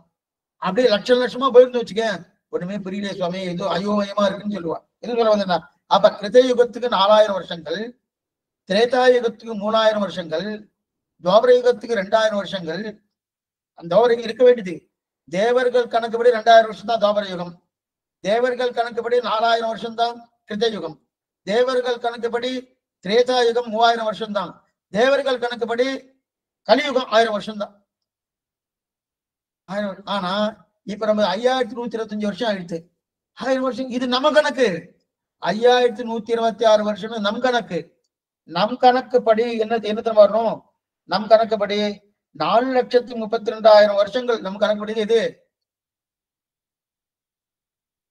கலியுகம். ஆனா இங்க என்ன ஆகுதுன்னா 43,20,000 வருஷங்கள் தான் சதுர்யுகத்துக்கு இருக்கு. சரி, இப்ப இந்த கணக்குப்படி பார்த்தா என்ன வருது? 10,000 தான் வருது. ஆனா மிச்சம் 2,000 மீதி இருக்கு. அந்த 2,000 என்ன தெரியுமா? ஏற்கனவே உங்ககிட்ட ஒண்ணு சொல்லிருக்கணும். 5 ஆழ்வார்கள் துவாபர யுகத்துல அவதாரம் பண்ணா, ஆனா கண்ணனை சந்திக்கிறேன் பார்த்தோம். ஏன் சந்திக்கிறேன்னு சொல்ற பாருங்க. இப்ப இந்த கணக்கு பார்த்தோம்னா அண்ணா பிடிக்கணும். சில பேர் ரொம்ப தவறான கணக்கு பண்றா. ஏன்னா அவ சம்பிரதாயமும் தெரியாது, சாஸ்திரமும் தெரியாது, புராணமும் தெரியாது, எத்தையும் தெரியாம யாரோ ஒரு நாஸ்திகன் ஏதோ பேசினா, ஆமா சுவாமி இப்ப துவாபர யுகத்தை அவதாரம் பண்ணியிருந்தா இப்பெல்லாம் கண்ணனை பார்க்கவே இல்லையே, அப்பதான் அதான் பொய் சொல்லிட்டு இருக்கா அப்படின்னு. பொய் கிடையாது, ஒண்ணும் கிடையாது. எல்லா வார்த்தையும் சத்தியமான வார்த்தை. இதெல்லாம் விஷ்ணு புராணக்காரர் பூர்ணமா எழுதி வச்சுக்க பராசர மகரிஷி பார்ப்போம். அப்படி இருக்க செய்து இப்ப 2000 வருஷம் மிச்சம் இருக்குன்னு பார்த்தோம்னு 4 யுகங்கள் 10,000 வந்துட்டு மிச்சம் 2000 வருஷம். அந்த 2000 வருஷத்துக்கு தான் யுகசந்தின்னு பேரு. என்ன பண்ணணும்? யுகசந்தின்னு பேரு. யுகசந்தின்னா என்ன தெரியுமா? யுகசந்தினா ஒரு யுகத்திலிருந்து இன்னொரு யுகத்துக்கு மாறும்போது அந்த யுகத்துக்கு ஒரு சந்தி இருக்கும், இந்த யுகத்துக்கு ஒரு சந்தி இருக்கும். அந்த சந்தி இருக்க காலத்துல என்ன பாருங்க, அது கிருத்தயுகமோ திரேதாயுகமோ துவாபர யுகமோ கலியுகமோ அதுல சேர்க்கப்படாது. அதை சேர்க்காம அதை சந்தின்னு சொல்லுவாங்க. அந்த சந்தியில அவதாரம் பண்ணவர் தான் இந்த 5 ஆழ்வார்களும். புரியத்துக்காக சொல்றேன். யுகசந்தி என்னதுன்னா கணக்கு வருது 800 600 400 200 இந்த யுகசந்தி. அப்பனா இப்ப மொத்தம் 2000 வந்துருக்கணும். 800 கூட்டல் 600 1400 வந்துருச்சு, கூட்டல் 400 1800 வந்துருச்சு, கூட்டல் 200 2000 வந்துருச்சு. அப்ப யுகசந்தி 2000. யுகசந்தினா என்னது? யுகசந்தினா முதல் யுகம் கிருதயுகம் தானே. இந்த கிருதயுகம் அந்த கிருதயுகத்துக்கு முன்னாடி 400 வருஷம், பின்னாடி 400 வருஷம். கிருதயுகம் ஆரம்பிப்பதற்கு முன்னாடி இப்ப புரியறதுக்காக இப்ப கலியுகம் முடியறதுன்னா இப்ப முடியல, இன்னும் நிறைய ஒரு லட்சம் வருஷங்கள் இருக்கு, 4 லட்சம் வருஷத்துக்கு வரை இருக்கு. என்ன முடிஞ்ச உடனே அடுத்த க்ஷணமே கிருத்தயுகம் வராது. கலியுக சந்தின்னு தனியா இருக்கு, கிருத்தயுக சந்தின்னு தனியா இருக்கு. கலியுகம் முடிஞ்ச உடனே நேர கிருத்தயுகம் வந்துடாது, சந்தி வரும். கலியுக சந்தி என்பது 100 வருஷங்கள். இந்த வருஷங்கள் கணக்கெல்லாம் தேவர்கள் கணக்குப்படி என்ன சொல்லிட்டு இருக்கேன், மனுஷ கணக்குப்படி கிடையாது. தேவர்கள் கணக்குப்படி சொன்னாதான் உங்களுக்கு புரியுன்றதுக்காக சொல்லிட்டு இருக்கேன். 100 வருஷங்கள். அப்ப மனுஷ கணக்குப்படி என்னன்னா அது 360 பெருக்கிக்கணும். பெருக்கின்றானா 360 பெருக்காச்சுன்னா பெருசா வருமானோ சொல்றதுக்கு கொஞ்சம் சிரமமா இருக்கும். அதனாலதான் 100 வருஷங்கள். அப்ப கலியுகம் முடிஞ்சு 100 வருஷங்கள் சந்தின்னு பேரு. அந்த சந்திக்கு கலியுக சந்தின்னு பேரு, கலியுக யுக சந்தின்னு பேரு. அதுக்கப்புறம் நேரா இதுக்கு போகணும், கிருத்தயுகத்துக்கு வரணும். சுவாமி பிரளயம் வராத, நீங்க என்ன சொல்லிட்டு இருக்கு?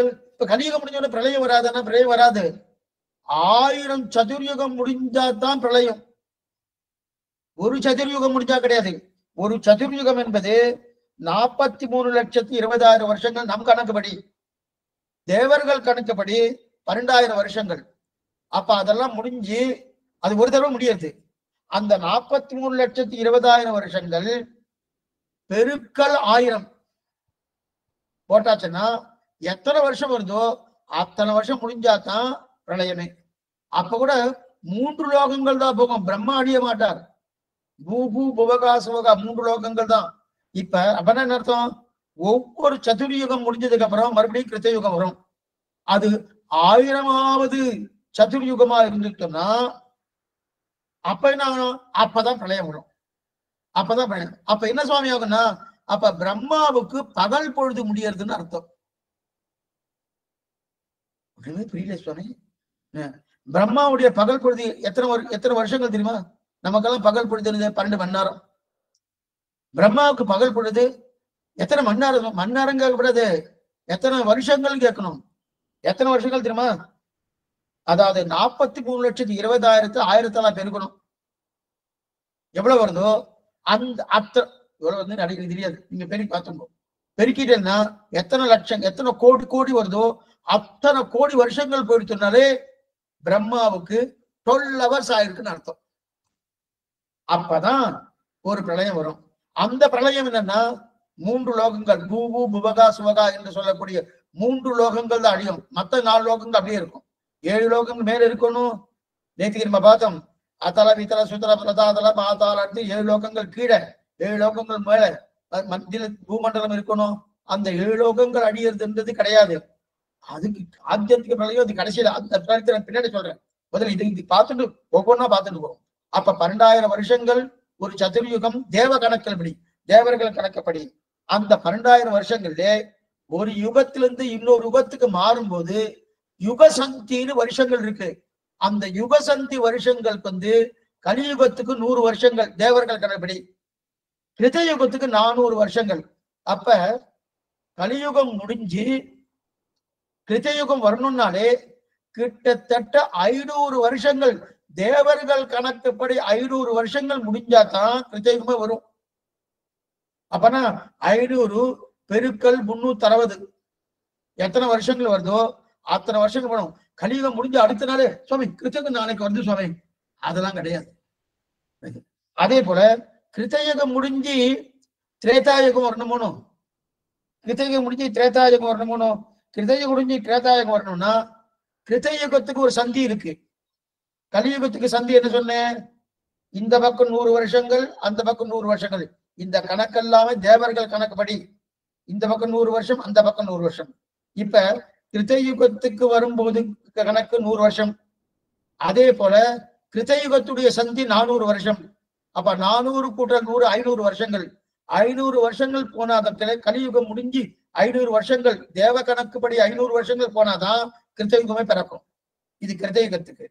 கிருத்தயுகத்திலிருந்து திரேதாயுகத்துக்கு சுவாமி, கிருத்தயுகம் எத்தனை வருஷங்கள்? கிருத்தயுகம் என்பது 4000 வருஷங்கள் தேவர்கள் கணக்குப்படி. அதே கிருத்தயுகத்திலிருந்து திரேதாயுகத்துக்கு போனா கிருத்தயுக சந்தி எவ்வளவு பார்த்தோம்? 400ன்னு பார்த்தோமோனோ, மொத்தம் 800. ஒரு பக்கம் 400, இன்னொரு பக்கம் 400, மொத்தம் 800 கிருத்தயுக சந்தி. அதுல கலியுகத்திலிருந்து கிருத்தயுகத்துக்கு போகிறதுக்கு ஒரு 400 800 பார்த்துட்டோம். கிருத்தயுகத்திலிருந்து திரேதாயுகம் போகிறதுக்கு 400 பார்க்கணுமோனோ, அப்ப 400 வருஷங்கள் கிருத்தயுகம் சந்தி. சரி, திரேதாயுகத்துக்கு சந்தி என்ன சுவாமி? 600 வருஷங்கள் தேவ கணக்குப்படி. அதுல இந்த பக்கம் 300 வருஷம், அந்த பக்கம் 300 வருஷம். அப்படி பாக்கறச்சே கிட்டத்தட்ட கிருத்தயுகம் முடிஞ்சு 700 தேவ வருஷங்கள் முடிஞ்சாதான் திரேதாயுகமா வரும். அப்ப 700 நம்ம கணக்கு பிரகாரம் பார்க்கணும்னா 700 பெருக்கல் 360 போட்டுனா என்ன வருதோ அத்தனை வருஷங்கள் போனதான் கிருத்தயுகம் முடிஞ்சு திரேதாயுகமா வருது. அடுத்து திரேதாயுகத்தில் முடிஞ்சு திரேதாயுகம் எத்தனை வருஷங்கள் சுவாமி? திரேதாயுகம் என்பது எத்தனை வருஷம்? திரேதாயுகம் 3000 வருஷம் தேவர்கள் கணக்குப்படி. சரி, திரேதாயுகத்துக்கு சந்தி என்ன? திரேதாயுக சந்தி பார்த்தோம் 300 பார்த்தோமோ, இந்த பக்கம் 300 அந்த பக்கம் 300 மொத்தம் 600. அதுல திரேதாயுகத்தை சந்தி 300 ஒரு பக்கம், திரேதாயுகம் முடிஞ்சு துவாபர யுகம் வரணும். துவாபர யுகம் சந்தி என்ன சுவாமி? 400. துவாபர யுகம் சந்தி 400. அப்ப துவாபர யுகம் சந்தி இந்த பக்கம் 200 அந்த பக்கம் 200, திரேதாயுகத்தின் பக்கம் 200, கலியுகம் பக்கம் 200. அப்படி பார்க்கும்போது என்ன ஆகும்னா அப்ப திரேதாயுகத்திலிருந்து துவாபர யுகத்துக்கு வரும்போது திரேதாயுக சந்தி 300, துவாபர யுகம் சந்தி 200. அப்ப திரேதாயுகம் முடிஞ்சு 500 வருஷங்கள் முடிஞ்சாதான் துவாபர யுகமா வரும் தேவர்கள் கணக்குப்படி. அடி திரும்ப திரும்ப சொல்லிட்டு இருக்கேன். உடனே 500 வருஷம்னா நம்ம கணக்குப்படி பார்க்கப்படாது. ஏன் அதை சொல்லலைன்னா லட்சமா போயிட்டு இருக்கோம், பிடி கொடுக்க முடியாது. அதனால அதை சொல்லிட்டு இருக்கேன். இது ஆயிடுச்சு. சரி, இப்ப துவாபர யுகம் எத்தனை வருஷம் சுவாமி? துவாபர யுகம் 2000 வருஷம் தேவர்கள் கணக்குப்படி 2000 வருஷம். இப்ப நம்ம கணக்குப்படி சொன்னா 2360 பிரிக்கணும். பெருக்கியாச்சுன்னா என்ன வருதோ அந்த 2000 வருஷம். அந்த 2000 வருஷம் வரணும். அப்ப அதோட சந்தி என்ன? துவாபர யுகம் சந்தி 400 பார்த்தோம். இந்த பக்கம் 200 அந்த பக்கம் 200. அப்ப துவாபர யுகத்திலிருந்து கலியுகத்துக்கு வரும்போது, துவாபர யுகத்திலிருந்து கலியுகத்துக்கு வரும்போது 200, கலியுகத்தின் சந்தி 200 பார்த்தோம். இந்த பக்கம் 100 இந்த பக்கம் 100. அப்ப துவாபர யுகத்திலிருந்து கலியுகத்துக்கு வரும்போது கிட்டத்தட்ட துவாபர யுகத்தின் சந்தி 200, கலியுகத்தின் சந்தி 100, 200 கூட்டல் 100 300. 300 வருஷங்கள் தேவ வருஷத்தாலே 300 வருஷங்கள் போனாதான் துவாபர யுகத்துக்கும் கலியுகத்துக்கும் ஆரம்பம். அந்த காலகட்டத்துலதான் இந்த ஆழ்வார்கள் பிறந்திருக்கான். புரியுறதா? அந்த காலகட்டத்தான் இந்த ஆழ்வார்கள் பிறந்திருக்கான். அதனால்தான் கண்ணனை சந்திக்க முடியாத ஒரு நிலை ஏற்பட்டது திருமேஷி ஆழ்வாருக்கு, பொய்கை ஆழ்வாருக்கு, பூதத்தாழ்வாருக்கு, பேயாழ்வாருக்கு, மதுரகவி ஆழ்வார். புரியுறதா? அப்ப துவாபர யுகத்தின் சந்தியில பிறந்திருக்கான். ஆனா துவாபர யுகத்தின் கடைசியில தான் ஸ்ரீவைகுண்டம் போயிட்டாரு ஸ்ரீ கண்ணபிரான். எதுக்கு சொல்ல வந்தேன்னா, ஆஹா இதுதான் கணக்கு, மறுபடியும் கேட்டு தெரிஞ்சுக்க வேண்டியதான். ஏன்னா எத்தனை சொன்னாலும், ஏன்னா கொஞ்சம் உடனே சட்டுன்னு புரியுமானா புரியறது கொஞ்சம் சிரமமா தான். ஆனா தெரிஞ்சுன்னு ஒண்ணு தெரிஞ்சுன்னா இத்தனை வருஷங்கள் இருக்கு சுவாமி நல்லா தெரியுது. ஆக மறுபடியும் சொல்றேன், மொத்தம் 12000 வருஷங்கள் ஒரு சதுர்யுகம் தேவர்கள் கணக்குப்படி. அந்த 12000 வருஷங்களிலே கிருத்தயுகம் 400, திரேதாயுகம் 300, சாரி கிருத்தயுகம் 4000, திரேதாயுகம் 3000, துவாபர யுகம் 2000, கலியுகம் 1000. அப்ப கலியுகம் 1000 வந்துருத்தோம். அப்ப மிச்சம் 2000 வருஷம் இருக்கு. அந்த 2000 வருஷம் தான் 4 யுகத்துக்கு 4 சந்திகள். அந்த 4 சந்திகள் கணக்கு என்ன? 800, 600, 400, 200. 800 வருஷங்கள் என்பது கிருத்தயுகத்தின் சந்தி. முன் சந்தி 400, பின் சந்தி 400. அதே 600 வருஷங்கள் என்பது திரேதாயுகத்தின் சந்தி. முன் சந்தி 300, பின் சந்தி 300. 400 அதே போல துவாபர யுகத்தின் சந்தி என்பது 400 வருஷங்கள். இதெல்லாம் தேவர்கள் கணக்குப்படி. அப்ப 400 வருஷங்கள் முன் சந்தி 200, பின் சந்தி 200. அதே போல கலியுகத்தின் வருஷங்கள் எத்தனை? 100. அப்ப 200. இப்ப முன் சந்தி 100, பின் சந்தி 100. இதுதான் கணக்கு.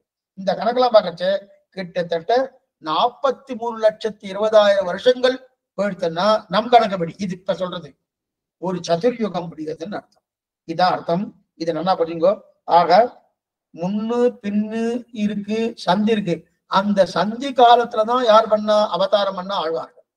அதனாலதான் கண்ணனை சேவிக்க முடியாதுன்னு அர்த்தம்.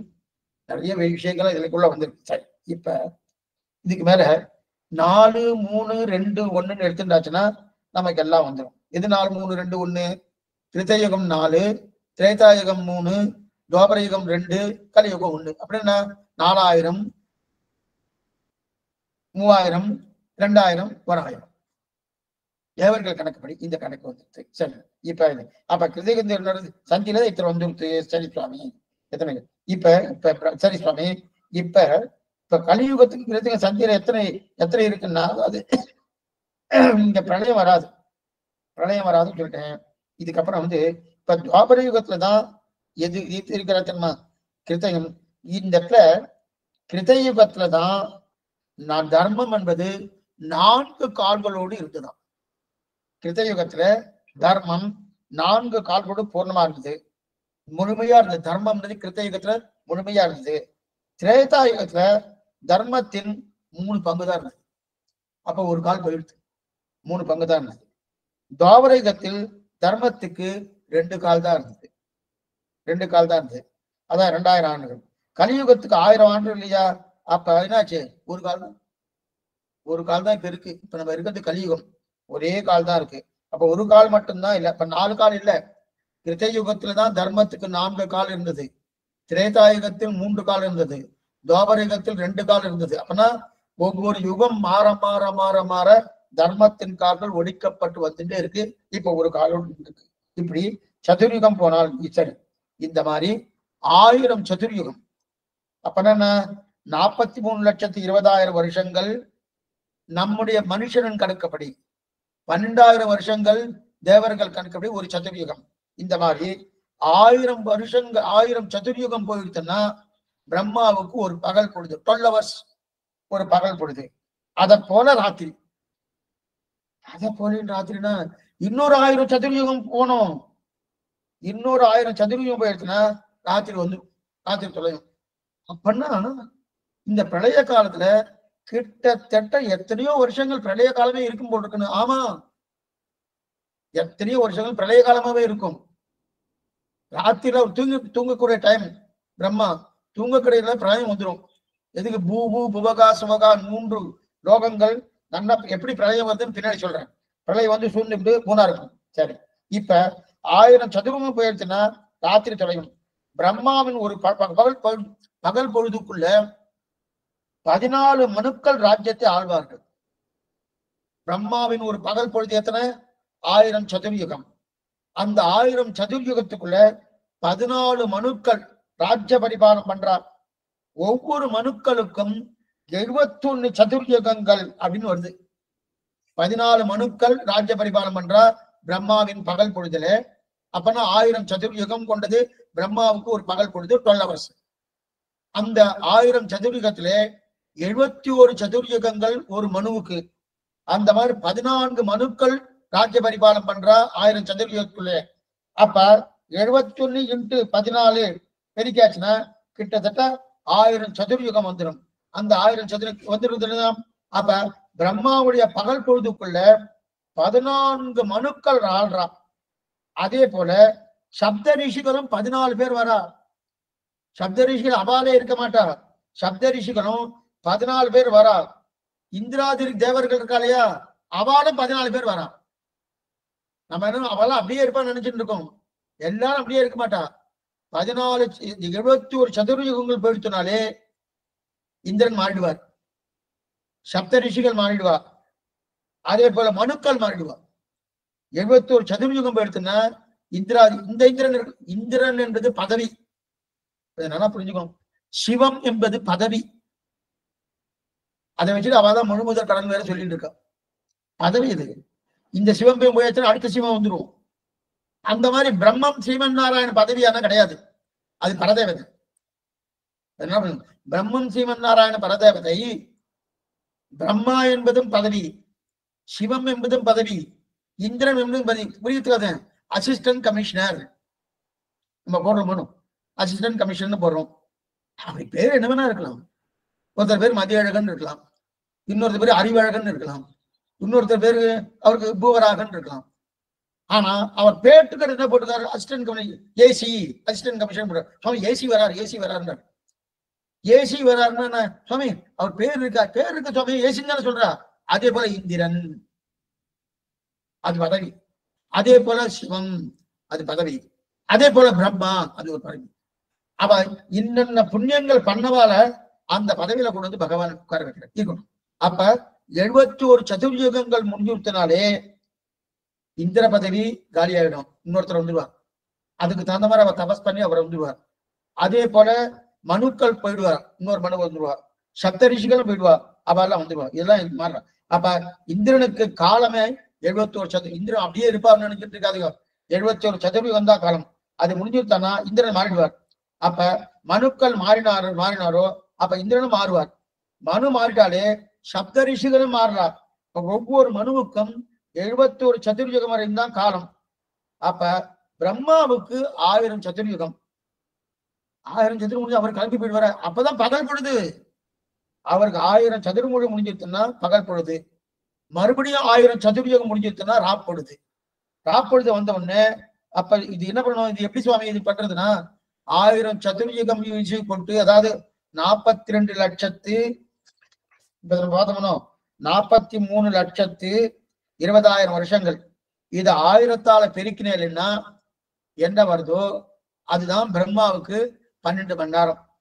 சரி, இப்ப மறுபடியும் 1000ஆல பெருக்கணும். அப்ப என்ன வருதோ அதான் பிரம்மாவுக்கு ராப்பொழுது. அந்த மாதிரி ஒரு நாள், அந்த மாதிரி ஒரு வாரம், அந்த மாதிரி ஒரு மாசம், அந்த மாதிரி ஒரு வருஷம், அந்த மாதிரி 100 வருஷம். சுவாமி கணக்கு எங்கேயோ போறது, கோடி கோடி கோடி கோடி கோடி கோடி போயிட்டு இருக்கு. பிரம்மா ஆயிருக்கலாம். அந்த மாதிரி ஒரு 100 வருஷம் பிரம்மாவுக்கு வந்துட்டுன்னு வச்சுக்கேன். அப்ப அவருக்கு ஆயுர்காலம் உண்டு. அதான் வந்து அப்ப பிரம்மாவுக்கு முடிஞ்சிருச்சா, அத போல 100 வருஷம் பிரம்மாவுக்கு ஆயுள். அது வரையில் சொன்னதெல்லாம் காலம். இது வரைக்கும் தான் நான் அப்ப இந்த காலம் என்பது இங்க தத்துவத்தை இது ஒரு துளி. பிரம்மாவுடைய காலமே ஒரு துளின்னு வந்தாச்சுன்னா அப்ப கால தத்துவம் எவ்வளவு பெருசு பார்த்துக்கணும். பிரம்மாவுடைய காலமே ஒரு துளி. இது எங்க எடுத்திருக்கா தெரியுமா? இது நம்ம திருப்பல்லாண்டுல பார்த்திருக்கோம். பல்லாண்டு பல்லாண்டு பல்லாண்டு இரத்தாண்டு பல கோடி 100,000. இப்ப முதல் பல்லாண்டு நம்ம ஆயுஷத்தை பத்தி, 2ஆம் பல்லாண்டு தேவர்கள் ஆயுஷை பத்தி, 3ஆம் பல்லாண்டு பிரம்மாவுடைய ஆயுஷை பத்தி, ஆயிரத்தி சுவாமி 4ஆம் பல்லாண்டு பகவான் ஆயுஷ். பகவானுக்கு ஆயுஷ் எப்பவுமே உண்டு, அவர் நிச்சயமாச்சு. அப்ப என்ன சுவாமி, பிரம்மாக்கள் ஒருத்தர் கிடையாது. அண்டானாந்து சகஸ்டானம் சகஸ்டானம் ஆயுதானிச்ச, நிறைய பிரம்மாக்கள் உண்டு. அப்படின்னா அண்ட கடாகம், ஒரு அண்ட கடாகம், ஒரு அண்ட கடாகத்து ஒரு பிரம்மா. அந்த மாதிரி 10,000 10,000 10,000 அண்ட கடாகம் உண்டு. அந்தந்த அண்ட கடாகத்துக்கு பிரம்மாலாம் இருக்கா இல்லையா, அந்த பிரம்மாவுடைய ஆயுஷ் எல்லாம் சேர்க்கணும்ன்றார். அது வரைக்கும் நான் பல்லாண்டு பாடுவேன், மங்களாசாசனம் பண்ணுவேன். இது திருப்பல்லாண்டு. இதுக்கு சொல்ல வந்தேன்னா அவ்வளவு பெரிய கால தத்துவம். அவ்வளவு பிரம்மாவுடைய காலமே ஒரு துளிதான் கால தத்துவத்துலன்னா அந்த கால தத்துவம் எத்தனை பெருசா இருக்கும். இதற்குள்ள என்ன பாருங்க, நித்திய பிரளயம் உண்டு, நைமித்திய பிரளயம் உண்டு, பிராகிருத பிரளயம் உண்டு. இன்னைக்கு நிறைய விஷயங்கள் வந்து நான் கேட்கணும். நித்திய பிரளயம் உண்டு, நைமித்திக பிரளயம் உண்டு, பிராகிருத பிரளயம் உண்டு. அப்படின்னா இதுவும் இந்த காலத்துக்கு உட்பட்டதுதான். நித்திய பிரளயம், நைமித்திக பிரளயம், பிராகிருத பிரளயம். அப்படின்னா அந்தந்த காலம் முடியும் போது எது பிராப்தியம் எது பார்க்கணும் இல்லையா. அதாவது சதாயுர்வை புருஷகானு ஒருத்தருக்கு ஆயுஷ் வேதம் நூல் பிராயம் 100 மணிசர்தான் முகவரையிலும் பாதியும் உறங்கி போகும் நின்னதில் 15 ஆண்டு பேதை பாலகன் அதாகம் வினிபதி மூப்பு துன்பம் திருவித்தரணும். அப்ப அந்த சதாயுர்வை இப்ப 100 ஆண்டுகள் புருஷனுக்கு இல்லையா, ஒரு ஜீவாத்மாவுக்கு. ஜீவாத்மானா சரீரம் எடுத்துக்கொண்டதுக்கு, இந்த சரீரத்துக்கு. அப்ப ஒவ்வொருத்தரும் மரணம் அடைகிறாரோ, அவளை பிராணம் போறதனும் தினப்படி பிறக்கிறா, தினப்படி மரணம் அடைகிறா. அதுக்கு பேர் நித்திய பிரளயம்னு பேரு. தினம் சில பேர் இறந்து போறா, தினம் சில பேர் பிறக்கிறா. இதுக்குதான் பிறக்கிறா மரணம் அடைகிறா இல்லைன்னா இதுக்கு நித்திய பிரளயம்னு பேர். அதுக்கப்புறம் இதுக்கு பேரு நித்திய பிரளயம். அது மட்டும் இல்ல, அன்றாட பிரளயம்னு கூட சொல்லலாம். நித்திய பிரளயம், அன்றாட பிரளயம்னு சொல்லலாம். பிரளயம்னா நம்ம என்ன இருக்கணும், ஜலம்லாம் வந்து சூழ்ந்துக்கும் அப்படின்னு அர்த்தம் இல்ல. ஒரு சுவாமி பரம்பத்து போயிட்டார், சுவாமி கிளம்பி போயிட்டார், பரம்பதான் எங்கேயோ போயிட்டார். எனக்கு பரம்பதான் போகணுன்ற அவசியம் இல்லையா. அவர் புண்ணிய பாபம் சேர்ந்து இருந்துச்சுன்னு வச்சுக்கேன், இங்கதான் இருக்க போறாரு, இந்த லீலா பூஜையில சுத்தின்னு இருக்க போறாரு. அப்படி கிளம்பியாச்சுன்னா அவளுக்கு பிரளயம்னா இங்க நம்ம என்ன நினைக்கிறோம், அப்படி தண்ணீரால சூழ்ந்து கொண்டு நினைக்கிறோம்னா அப்படி இல்லை. நித்திய பிரளயம்னு சொன்னாலே அவருக்கு மரணம் ஆயிடுச்சுன்னா நித்திய பிரளயம். நித்திய பிரளயம் அப்புறம் பிரளயம். அப்ப நித்திய மரணம் ஏற்பட்டாலே நித்திய பிரளயம். அப்படின்னா பிரளயம்னா என்னது, லயம்னா சேர்தல், பிரளயம். லயம்னா சேர்தல், பிரளயம் நன்கு சேர்தல். சேர்றது பழைய நிலையில போய் சேர்றது. என்னென்ன லயம், பிரளயம், லயம். லயம் என்ன, இதோட பழைய நிலை என்ன, 5 சேராக்கை, இது மண்ணுதான். அது அந்த மண்ணில் போய் சேர்றதுன்னு அதான் லயம்னு பேரு. நன்கு சேர்றதுக்கு தான் பிரளயம்னு பேரு. அப்ப இவனுடைய சரீரத்தை பொறுத்தவரையே லயம் அடையிறதுனும் அதான் பிரளயம், மண்ணோடு மண்ணா போறதுனும் அதான் பிரளயம். இதுதான் நித்திய பிரளயம்னு பேர். புரிஞ்சுத்தல் நித்திய பிரளயம். இதுவும் காலத்தை தத்துவத்துல உண்டு. அதுக்கப்புறம் நைமித்திக பிரளயம். நைமித்திக பிரளயம்னா பிரம்மாவுக்கு பகல் பொழுது முடிஞ்சுட்டு வச்சுதானே பார்த்தோம். 1000 சதுர்யுகம் முடிஞ்சுட்டுன்னா பிரம்மாவு 12 hours பகல் பொழுது முடியும் பார்த்தோம்னா அப்ப முடிஞ்சுட்டுன்னா அப்ப ஒரு நிமித்தம் இல்லையா, ஒரு காரணத்தை முன்னிட்டு கொண்டு இல்லையா, அப்போ ஒரு பிரளயம் வருது. அந்த பிரளயம் வர்றதுதான் 3 லோகங்கள் அடையிறது. அப்பனா ஒவ்வொரு சதுர்யுகத்தின் முடிவுல பிரளயம் வராது.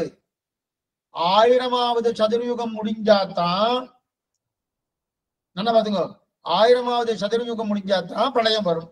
அப்பதான் பிரம்மாவுக்கு என்னது பகல் பொழுது முடியறது, ராத்திரி பொழுது வர ஆரம்பிச்சது. அப்பதான் பிரளயம் வரும். அந்த பிரளயம் வரும்போது 3 லோகங்கள் அழியும். பூகு, புவகா, சுவகா என்று 3 லோகங்கள். இந்த இதுக்குதான் நைமித்திக பிரளயம்னு பேரு. நைமித்திக பிரளயம் பேரு. பிரம்மாவுடைய ராத்திரி முழுவதும் அது அப்படியே அழிஞ்சுட்டேதான் இருக்கும், அழிஞ்சேதான் இருக்கும், அப்படியே இருக்கும். எத்தனை வருஷங்கள் பிரம்மா பகல் பொழுதோ அப்பனா 1000 வருஷங்கள் 1000 சதுர்யுகங்கள் பிரம்மாவுடைய பகல் பொழுதுன்னு அதே 1000 சதுர்யுகங்கள் டயத்துக்கு காலத்துக்கு பிரம்மாவுக்கு ராத்திரி பொழுது அப்படியே அழிஞ்சுட்டுதான் இருக்கும். அப்படியே இருக்குமா சுவாமி? அப்படியே இருக்கும். அப்பதான் அந்த பிரளயம் தான் ஜலம் எல்லாம் வந்துடும். அந்த எப்படி வருதுன்னு சொல்றாங்க எல்லாம். இப்ப மறுபடியும் அப்ப அது வந்தோடனே சரி சுவாமி 1000 சதுர்யுகம் மறுபடியும் அவர் ராத்திரி முடிஞ்சதுக்கு அப்புறம் பிரம்மா எழுந்துக்கிறாரு. எழுந்துட்டு தன்னுடைய அனுஷ்டானம் பண்றார். நாம எழுந்துட்ட காத்தால எழுந்தா நித்திய அனுஷ்டானம் பண்றோம், எழுந்து அனுஷ்டானம் பண்றார். அனுஷ்டானம் பண்ணிட்டு சிருஷ்டிக்க ஆரம்பிக்கிறார். பிரம்மா செய்யற வேலை என்ன சொல்லுவா, அவர் ஒரு காரியம் பண்ணுவோம். நம்ம எழுந்த உடனே நித்திய கர்மா முடிச்சுட்டு என்ன பண்ணுவோம், உத்தியோகத்துக்கு போறோம். அவருக்கு உத்தியோகம் என்ன, சிருஷ்டிப்பார். பிரம்மா செய்யற காலில் எழுந்து தினப்படி சிருஷ்டிக்கிறது அவரு தினப்படி. ஆனா அவருக்கு தினக்கணக்கு என்னன்னா எத்தனை கோடி கோடி கோடி கோடி கோடி வருஷங்கள் கழிச்சுதான் தினப்படி அவருக்கு. நமக்கெல்லாம் தினப்படினா ஒரு 12 மணி நேரம், அவருக்கு 12 மணி நேரம் எத்தனையோ கோடி கோடி வருஷம் இருக்கணும். அப்ப தினப்படி சிருஷ்டிப்பார். அப்ப நான் 3 லோகத்தை சிருஷ்டிக்கிறார். மறுபடியும் மொத்த பேரையும் சிருஷ்டிக்கணும். பூகு, புவகா, சுவகா என்று சொல்லக்கூடிய மொத்த பேரையும் சிவர்லோகத்தையும் சிருஷ்டிக்கணும், புவர்லோகத்தையும் சிருஷ்டிக்கணும். தினப்படியே பிரம்மா சிருஷ்டிப்பார். தினப்படி பண்ணுவாரு. தினப்படி பண்ணுவான்னு சொன்னோட நம்முடைய கணக்குப்படி தினப்படி இல்ல. நமக்கு இந்த 24 மணி நேரத்துல 12 மணி நேரம் எடுத்துனோம்னா பிரம்மாவுக்கு 12 மணி நேரம் 1000 சதுர்யுகம். அதான் இதுக்கு பேரு என்ன பேரு, நைமித்திக பிரளயம்னு பேரு. அப்படின்னா பிரம்மாவின் பகல் பொழுது முடிந்து என்கிற நிமித்தத்தால், பகல் பொழுது முடிஞ்சிட்டோம், அந்த நிமித்தத்தால் ஏற்பட்ட பிரளயம் இதுக்கு நைமித்திக பிரளயம்னு பேரு. இதுக்கு அவாந்தர பிரளயம்னு கூட சொல்லுவா. அவாந்தர பிரளயம்னு சொல்லுவா. அப்படின்னா நடுவில் இடையில் ஏற்பட்ட பிரளயம். இது மகா பிரளயம் கிடையாது. ஏன்னா பிரம்மா இருக்காரு, பிரம்மாவும் போகக்கூடிய பிரளயம் ஒண்ணு உண்டு, அது பின்னாடி சொல்றேன். இப்ப இதுக்கு நைமித்திக பிரளயம் ஒரு நிமித்தத்தை காரணமாக கொண்டு ஏற்பட்ட நைமித்திக பிரளயம் அல்லது அவாந்தர பிரளயம் நடுவில் ஏற்பட்டபடியால பிரளயம். அப்ப இதுக்கு மேல பெரிய பிரளயம் வர போறது, பெரிய பிரளயம்ன்றது இருக்கு. அப்ப ஒவ்வொரு 1000 சதுர்யுகம் முடிஞ்சோடனே அப்ப 3 லோகம் சூழ்ந்து போயிடும். இப்ப 3 லோகம் எப்படி சொல்ல அழியும், முதல்ல ஜலத்தை 3 லோகத்தையும் ஜலம் வந்துடும். ஜலம் வந்து அப்படியே வந்துட்டு இருக்கும். ஜலம் வந்துட்டு இருக்கச்சே சூழ்ந்து கொள்ளும். சூழ்ந்துட்டு இருக்கச்சே அப்ப மேலே 4வது லோகம் இருக்கணும். அந்த 4வது லோகம் அந்த 4வது லோகம் தான் என்னது, மகர் லோகம்னு பேர். 4வது லோகம். 4வது லோகத்துல இருக்கிறவெல்லாம் என்ன பண்ணுவான்னா அவளுக்கு பாதிப்பு வந்துடும். நாமே அங்கேயே பத்திரி எரியறது வச்சுக்க, பக்கத்து வீடா இருந்துச்சு பாதிப்பு வருதணும். அதே போல இந்த 3 லோகத்துடைய பாதிப்பு 4வது லோகத்துக்கு ஒரு சுமாரான பாதிப்பு இருக்கும். ஆனா 4வது லோகம் அழியாது, அந்த பாதிப்பு வந்துடும். பாதிப்பு இருக்கிறனால அங்க இருக்கிற நெருப்பு அடிக்கும், கீழே இருந்து ஜலமா கழுவும். இதெல்லாம் 4வது லோகத்துக்கு இருக்கிறதுனால அந்த 4வது லோகம் தான் மகர் லோகம். அங்க இருக்கிறவன்னா 5வது லோகத்துக்கு குடிபெயர்ந்து போயிடுவா. 5வது லோகத்துக்கு குடிபெயர்ந்து போறான். ஒரு இடத்துல ஒண்ணுமில்லை, நம்ம தாழ்வான நமக்கு வெள்ளம் வந்துடும், வெள்ளம் வந்துருந்தா தாழ்வான பகுதிக்கு வெள்ளம் வந்துருச்சுன்னு வச்சு உடனே நம்ம அரசாங்கத்துல அங்க எங்க மேடான பகுதி ஒரு பள்ளிக்கூடம் இருந்தா அங்க கொண்டு போய் வைக்கிறானோ, அதே போல இப்ப 3வது லோகத்துல வரக்கூடிய அந்த பிரளயத்துல அதனுடைய தாக்கம் 4வது லோகத்துக்கு ஓரளவு இருக்கும். அவளால அங்க இருக்க முடியாம மகர லோகத்துல இருக்கிறவாள்லாம் காலி பண்ணி கொண்டு அடுத்த லோகத்துக்கு போயிடுவா. பிரம்மாவுக்கு ராத்திரி முடிந்து பகல் பொழுது மறுபடியும் வருமணும். அப்ப 1000 சதுர்யுகம் காலம் முடியணும். முடிஞ்ச மறுபடியும் வருமானம் வரும்போது மறுபடியும் படிப்பார். என்ன படைக்கிறார்? சிருஷ்டிப்பார்.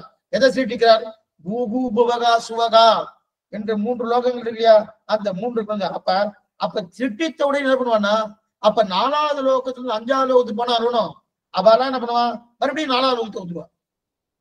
மறுபடியும் 4வது லோகத்துக்கு வந்துருவாபா. இது எதை போலன்னு சொல்றேன். ஒரு 600-700 வருஷத்துக்கு முன்னாடி ஸ்ரீரங்கத்துல காவேரியில வெள்ளம் வந்துடும். இன்னைக்கு சப்த பிராகார மத்திய சரசித்த உக்காலமானே விமானே காவேரி மத்திய தேசம் சொல்லணும். சப்த பிராகாரத்துல ஃபுல்லா இன்னைக்கு நிறைய பேர் வீடு எல்லாம் வாங்கி வீடு 4 மாசம் கொடுத்து எல்லாம் நின்று கலணும். 600 வருஷத்துக்கு முன்னாடி இது கிடையாது. அங்கெல்லாம் கிடையவே கிடையாது. அங்கெல்லாம் எப்படி இருப்பான்னா, அந்த கோயில் சிப்பந்திகளுக்குன்னு ஒரு சின்ன வீடு 2-3 இருக்கும். அப்படிதான். அங்கெல்லாம் வெட்ட வெளியாதான் இருக்குமே தவிர வீடுகளே கிடையாது.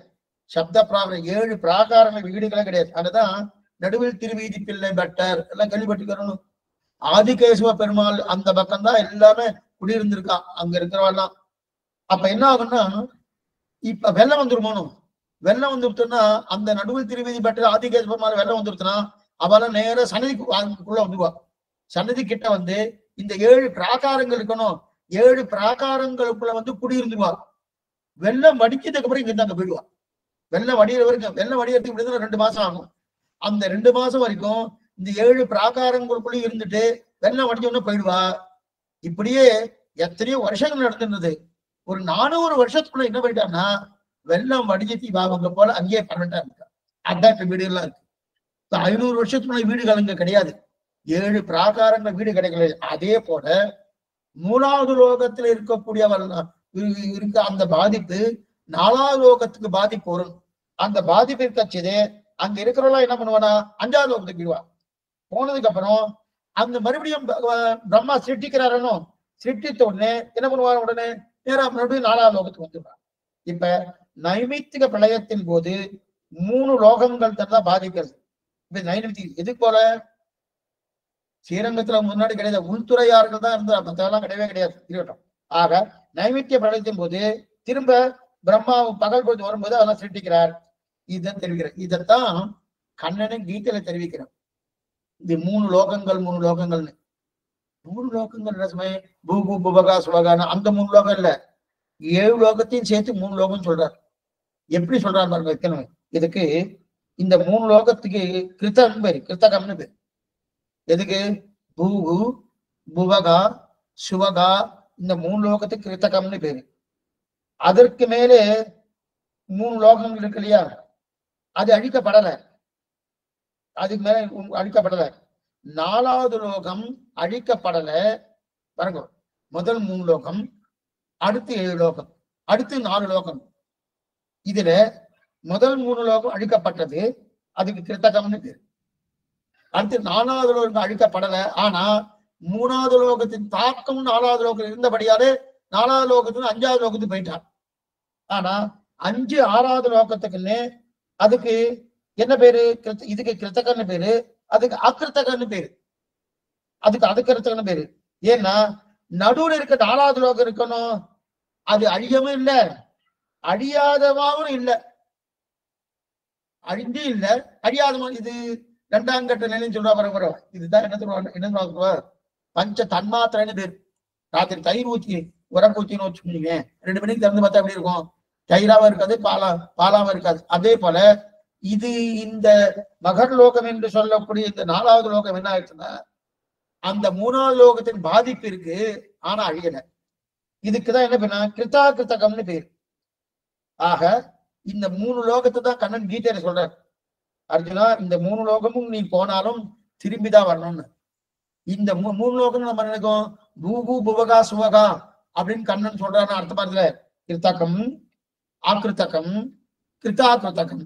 கிருத்தகம் என்று சொல்லக்கூடியது முதல் 3 லோகங்கள். ஆக்கிருத்தகம் என்று சொல்லக்கூடியது 5வது லோகம், 6வது லோகம், 7வது லோகம். கிருதாகிருத்தகம் என்று சொல்லக்கூடியது 4வது லோகம்.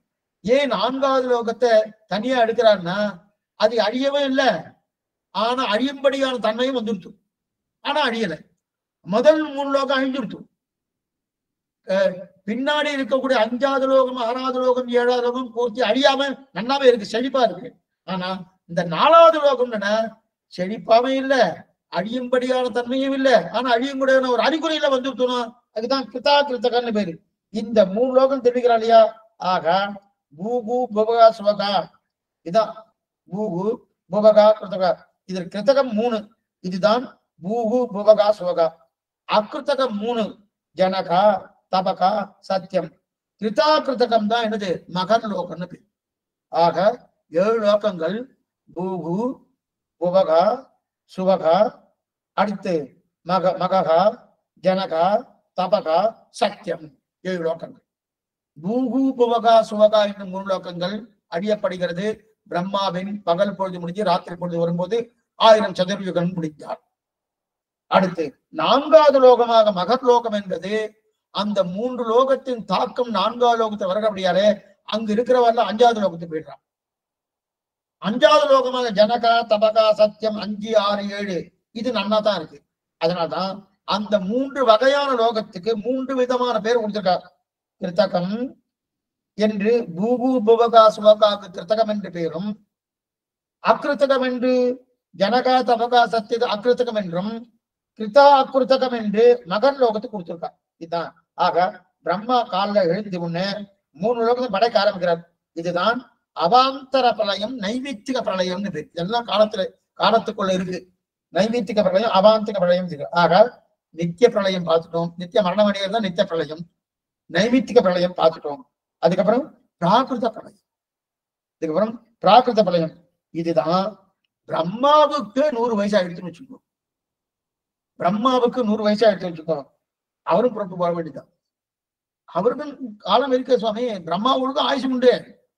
பிரம்மாவுக்கும் ஆயுசு உண்டு. திருப்பள்ளாண்டு நம்ம பார்த்துருக்கோம் பெரியவாச்சம் வியாக்கியானத்துல. பிரம்மாவுக்கு ஆயுசு என்ன ஆயுசு? நம்மளோட அதிகமான ஆயுசு. அத்தனை ஆயுசு இருக்கணும். அவரும் புறப்பு போனவனும் புறப்பு போனோம். அவர் சிவகிட்டு போக வேண்டாம் சுவாமி. ஆமா சுவாமி, அவர் சிவகிட்டு போகணும்னா போவாரான்னா வரிசையில அடியே என்ன இருக்கேன், பின்னாடி இருக்கேன், பிரம்மா முன்னாடி இருக்கார், அவ்வளவுதான். அடியே பின்னாடி இருக்கேன், பிரம்மா முன்னாடி இருக்காரு, அவர் பின்னாடி இருக்கார், முன்னாடி இருக்காரு, அவ்வளவுதான். அவ்வளவுதானே. படைக்கப்பட்ட ஜீவாத்மா யாரா இருந்தாலும் அவ சிவகிட்டு போக வேண்டியதான். இது இப்படி மன்னவர் விதியே, வைகுண்டம் புகுவது மன்னவர் விதியேன்னு தெரிவிக்கிறார் இல்லையா? அப்ப பிரம்மா ரொம்ப பெரியவர், மிக உயர்ந்தவர். அவரும் சிவகிட்டு போகணுமோனோ? சரி சுவாமி போகணுமா? அவ்வளவுதான், அவர் போவார். சுவாமி இங்கிருந்து சிவகிட்டு போகணுமோனோ? அப்ப அவர் ரொம்ப சுலபமா போயிடுவார் சுவாமி. ஏன்னா நாமெல்லாம் இங்கிருந்து போகணும்னாலே அர்ச்சராதி மார்க்கம் பார்த்தோமோனோ, அர்ச்சராதி மார்க்கத்துல 12 லோகங்கள் தாண்டி போகணும்னு பார்த்தோமோனோ. அப்ப 12வது லோகம் ஸ்ரீவைகுண்டம், பிரம்மலோகம். அதை தாண்டினதுக்கு அப்புறம் சூண்டு அகண்டு ஆண்டு என்ற முடிவில் பெரும்பால் வந்ததுக்கு அப்புறம் ஸ்ரீவைகுண்டம் வந்துடுறது. அப்ப இங்கிருந்து நம்ம போறதுக்கும் பிரம்மலோகத்திலிருந்து பிரம்மா போறதுக்கு வித்தியாசம் இருக்குமோனோ? ஏன்னா இங்கிருந்து நான் ஒண்ணுமே இல்லை, ஸ்ரீரங்கம், சென்னையில இருந்து ஸ்ரீரங்கம் போகணும். போகணும்னா 360 கிலோமீட்டர். அது விழுப்புரத்துல இருந்து போகணும்னா 150 கிலோமீட்டர். அப்ப விழுப்புரத்துல இருந்து பக்கத்துல சுவாமி ஸ்ரீரங்கம். அதே போல நான் இங்கிருந்து ஸ்ரீவைகுண்டம் போறதுக்கும் பிரம்மலோகத்துல ஸ்ரீவைகுண்டம் போறதுக்கும் வித்தியாசம் இருக்குமோனா? ஒன்னும் வித்தியாசம் கிடையாது. இங்கிருந்து ஸ்ரீவைகுண்டம் போய் எவ்வளவு தூரமோ அதே தூரம் தான் பிரம்மலோகத்துல இருந்து சத்தியலோகத்திலிருந்து ஸ்ரீவைகுண்டம் போறதுக்கு. இதை பெரிய தன்னுடைய வியாக்கியானத்தை எடுக்கிறார். என்ன இதுக்கு அப்படியே ஒரு எக்ஸாம்பிளோட சொல்றாரு. என்ன எக்ஸாம்பிள்னா, அம்புலியை பிடிச்சிட்டா அப்பதான் சாப்பிடுவேன்னு ஒரு குழந்தை சொல்றது. அம்புலியை பிடிச்சிட்டா அப்பதான் நான் சாப்பிடுவேன்னு குழந்தை. அம்புலின்னா சந்தமாமா. சந்தாமாமா இப்பெல்லாம் அம்புலின்னு சொன்னா யாருக்கும் புரியறது இல்லை. சந்தாமாமன்னு ஒரு ஆட்சிகளே வந்துட்டு இருந்தது. சந்திரனை பிடிச்சதா அப்பதான் சாப்பிடுவேன்னு. சந்திரனை பிடிக்க முடியுமா? பிடிக்க முடியாது. சந்திரன் பிடிக்க குழந்தைய கேட்கறதுக்கு தாயாரெல்லாம் பிடிக்க முடியாதுன்னு. அப்ப மறுநாள் ஸ்ரீ ஜெயந்தி, ஒரு 2 வாரத்தை ஸ்ரீ ஜெயந்தி வரப்போறது. அப்ப பரன் மேல ஏறிட்டார் தகப்பனார். பரன் மேல ஏறி அந்த பரன் மேல ஏறி இருக்காரு. பித்தளை பாத்திரம் பரன் மேல இருக்கு, அதெல்லாம் இறக்குறாரு. சுவாமி இப்ப பித்தளை பாத்திரம் உண்டா இதெல்லாம் கேட்டா அடியனுக்கு தெரியாது. பித்தளை பாத்திரம் இறக்கிட்டு இருக்காரு. இந்த குழந்தை பார்த்துட்டு, அம்மா நம்ம கீழே இருக்கோம், பரன் மேல வந்து தகப்பனார் இருக்கார், அப்ப என்னை விட அவர் உயரத்துல தானே இருக்காரு, அவருக்கு 8:3 அந்த சந்திரன் அவரை பிடிச்சு கொடுக்க சொல்லுன்னு. சந்திரனை பாக்கறச்சே தரையில இருந்தாலும் அதேதான், பரன் மேல இருந்தாலும் அதேதான். அதே போல ஸ்ரீவைகுண்டத்தை பாக்கறச்சே பிரம்மலோகத்துல இருந்தாலும் அதேதான், இங்க இருந்தாலும் அதுக்குதான். இதுக்கு சொல்ல வந்தேன்னா, பிரம்மா உடனே போயிடுவாரோன்னா அவர் அது கிடையாது, அவருக்கு அதே சமந்தான். அந்தமில் பேரின்பத்து அடியரோடு இருந்தமை கொந்தளர் குடியில் குருகூர் செடகோபன் சொல் சந்தங்களாயிரத்தி வெவல்லார் மதிவிரைந்திருச்சா. அப்ப என்னன்னா, வைகுண்டம் புகுவது மன்னவர் விதியேன்னு தெரிவிக்கிறார் இல்லையா. யாரா இருந்தாலும் ஒருத்த நாள் போயிடும். மன்னவர் மண் மண் மண்ணுன்னு சொன்னது நம் மண்ணு மட்டும் இல்ல, சத்தியலோகம் மண்ணா இருந்தாலும் அவரும் போய்தான். அதான் வைகுண்டம் புகுது மண் அவர் விதியே, மன்னவர் விதியேன்னு ஒரு அர்த்தம், மண் அவர் விதியேன்னு இல்லையா. அப்ப அங்கேயும் அந்த மண் இருந்தாலும் அந்த மண் வரைக்கும் போயிடும். ஆக சண்ட காலத்துல போது கண்ணன் சொல்கிறான் அர்ஜுனன், சத்தியலோகம் வரையும் போனா கூட அர்ஜுனா நீ திரும்பி வர வேண்டியதான் அப்படி தெரிவிக்கிறான் இல்லையா, நீ தாண்ட மாட்டாய். அப்ப சத்தியலோகத்தில் இருக்கிற பிரம்மாவே மோட்சம் போகணும்னா அப்ப பெரிய பிரளயம் வந்துடும். இப்ப இதுவரைக்கும் நம்ம பார்த்தது என்ன பண்ணோம், நித்திய பிரளயம் நைமித்திக பிரளயம் பார்த்தோம். இப்ப இந்த பிரளயம் என்ன சுவாமி, இதுக்குதான் பிராகிருத பிரளயம்னு பேரு. அந்த பிராகிருத பிரளயம் என்ன சுவாமி, பெரிய பிரளயம். அந்த பிரளயத்தில் என்ன சுவாமி ஆகுனா, பிருத்திவி அப்பு தேஜஸ் வாயு ஆகா இதெல்லாம் கால தத்துவத்துல அடக்கம். இதெல்லாம் இது அத்தனை என்ன அகங்காரம் மகான் இதெல்லாமே அழிஞ்சிடும். பிருத்திவி அப்பு தேஜஸ் வாயு ஆகாசம், அகங்கார மமகாரங்கள், அகங்காரம், அதுக்கப்புறம் மகத்தத்துவம் இதெல்லாம் அழிஞ்சு. இதைத்தான் பிராகிருத பிரளயம்னு பேரு. அப்ப பிரகிருதியிலிருந்து உருவானபடியா பிராகிருதம். பிரகிருதியிலிருந்து பிரகிருதி மூல பிரகிருதி, நம்ம பிரகிருதியில பார்க்கறது பிரகிருதி நித்தியம்னு பார்த்திருக்கோம். என்ன பாருங்க, சூழ்ந்து அகழ்ந்து ஆழ்ந்து உயர்ந்த முடிவில் பெரும்பாள், அதுல சுவாமி நம்ம எடுத்திருக்காரு. அப்ப பிரகிருதி நித்தியம்னு பார்த்திருக்கோம், காலம் நித்தியம்னு பார்த்திருக்கோம். அப்படி இருக்கச்சதே நிச்சயமா இருக்கிறதே பிரகிருதி அழியாது. அந்த பிரகிருதி பகவானுடைய திருமையில போய் ஒட்டுன்றோம். ஆனா மற்றதெல்லாம் நிச்சயம் கிடையாது. மற்ற 23 தத்துவங்கள் இருக்கிற அதெல்லாம் நிச்சயம் கிடையாது. அப்ப அந்த பிரகிருதியிலிருந்து உருவானபடியாலே இதுக்கு பிராகிருதம்னு பேரு. அந்த பிராகிருதங்கள் அழிகிறபடியாலே இது பிராகிருத பிரளயம். இதுக்கு என்ன பேரு, பிராகிருத பிரளயம். ஏன்னா பிரகிருதி உருவானவை பிராகிருதம், அந்த பிராகிருதம் பதார்த்தங்கள் அத்தனையும் அழிகிறது இல்லையா, அதனாலதான் அதற்கு பிராகிருத பிரளயம்னு பேரு. பிராகிருதம் எல்லாம் அழித்து போய் விடுமான்னா பிரகிருதி நித்தியம் தான் சொன்னேன், பிரகிருதி நித்தியம். அதனால் நித்தியமான பிரகிருதி தத்துவத்திலே இது இத்தனையும் ஒன்றிடும், ஒன்று அத்தனையும் ஒண்ணு போய் சேர்ந்துடும். எப்படி சேர்றதுன்னா, இதெல்லாம் சுருங்கி சுருங்கி சுருங்கி சுருங்கி ஒன்றோடு ஒன்றோடு சேர்ந்து எல்லாம் முதல்ல கீழே பூமி இருக்கு இல்லையா, இந்த பூமியான பிருத்திவி, இந்த பிருத்திவியில மழையா கொட்டும், 100 வருஷம் மழையா கொட்டும் கண்டினியூஸா. அந்த பிராகிருத பிரளயம் எப்படி வரும் சொல்றேன் பாருங்க. 100 வருஷம் மழையா கொட்டும். இதெல்லாம் விஷ்ணு புராணக்காரர் மண்ணா எடுத்திருக்காரு, அது இருந்தா எடுத்திருக்கேன், சுவாமியா இருந்தா எடுத்திருக்காரு. இது தீபிகா சுவாமி. அதாவது 100 வருஷங்கள் மழையா கொட்டும் இந்த பிருத்திவியில. மழையா கொட்டிச்சுன்னா நிறைய ஜலம் கொட்டி மண்ணை நன்னா பிசைஞ்சு வச்சுக்க, பிசைஞ்சுட்டே இருந்தா என்ன ஆகும், நன்னா கொட்ட கொட்ட கூட ஜலம் ஆயிடுமோனும், ஜலமாயிடும். அதன் பிறகு இது ஒரு 100 வருஷங்கள், 100 வருஷம் ஜலமா கொட்டதுக்கு அப்புறம் மறுபடியும் ஒரு 100 வருஷம் நெருப்பா கொட்டும், மறுபடியும் 100 வருஷம் நெருப்பா தகிச்சுட்டே இருக்கும். அப்படியே எல்லாமே நெருப்பாயிடும். முதல்ல எல்லாமே தண்ணி ஆயிடும், அதுக்கப்புறம் எல்லாமே நெருப்பாயிடும். அதுக்கப்புறம் என்ன ஆகுன்னா காத்து வந்து அடிக்கும், 100 வருஷங்கள் காத்து வந்து அடிக்கும், காத்து வந்து அடிக்கும், எல்லாமே காத்தாயிடும். இப்படித்தான் பிராகிருத பிரளயம் வந்து வரும்போது 100 வருஷத்துக்கு மழையா கொட்டும், 100 வருஷத்துக்கு வெயிலா அடிக்கும், 100 வருஷத்துக்கு அக்னியா நெருப்பா இருக்கும், 100 வருஷத்துக்கு அதே 100ன்னா கணக்கு வச்சுட்டு இருக்கேன் இந்த கால தத்துவத்துக்கு. அந்த மாதிரி 100 சரியா 100 இருக்குமான்னு கேட்கணும், நெருப்பா விடும். அதெல்லாம் காற்றா 100 வருஷம், இது மொத்த பதார்த்தமும் காற்றாயிடும்.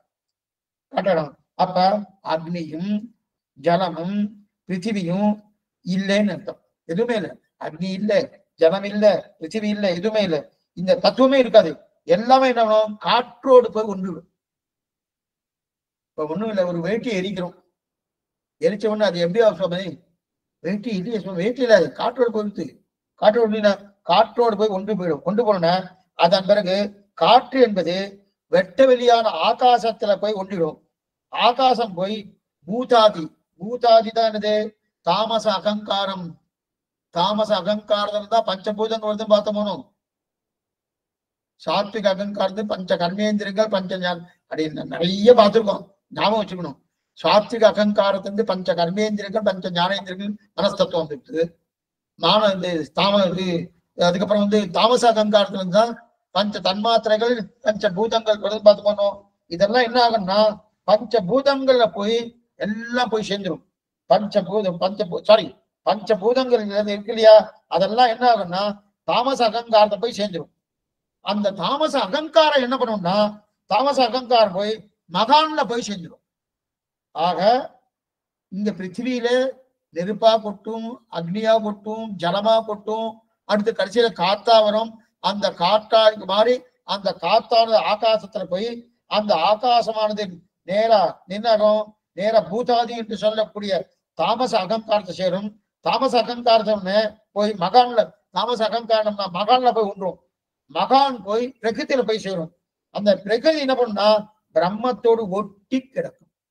மறுபடியும் பகவான் சிருஷ்டி ஆரம்பிக்க வரையில் அங்கேயே இருக்கும்.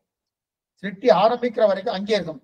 இந்த சிருஷ்டிக்கு தான் இந்த சரி சுவாமி, அங்க ஒரு சிருஷ்டிக்கு ஆரம்பிக்கணுமோ எப்ப ஆரம்பிப்பார், எப்படி ஆரம்பிப்பார்?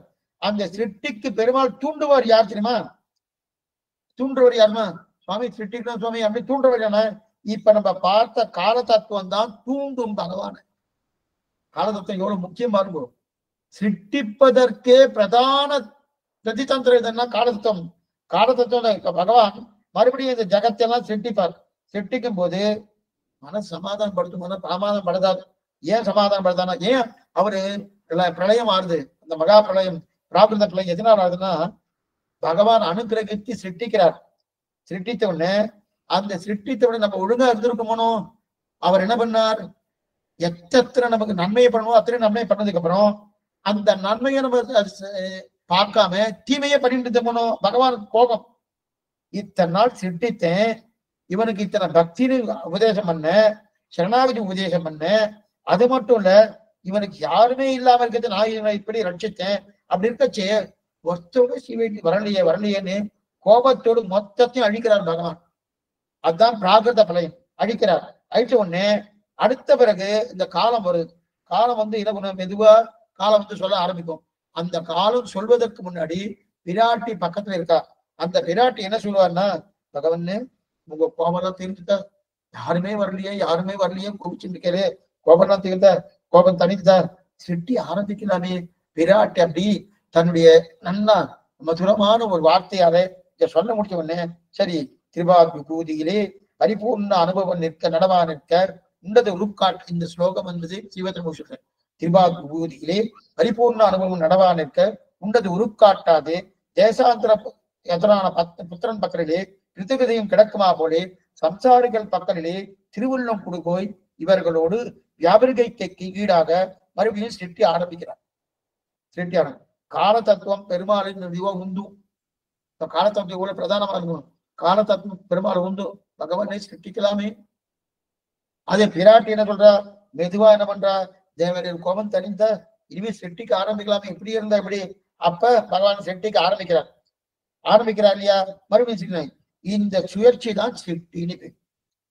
இந்த சுழற்சி தான் சிருஷ்டின்னு. இதுக்கெல்லாம் எது பிரதான கால தத்துவம் தான்.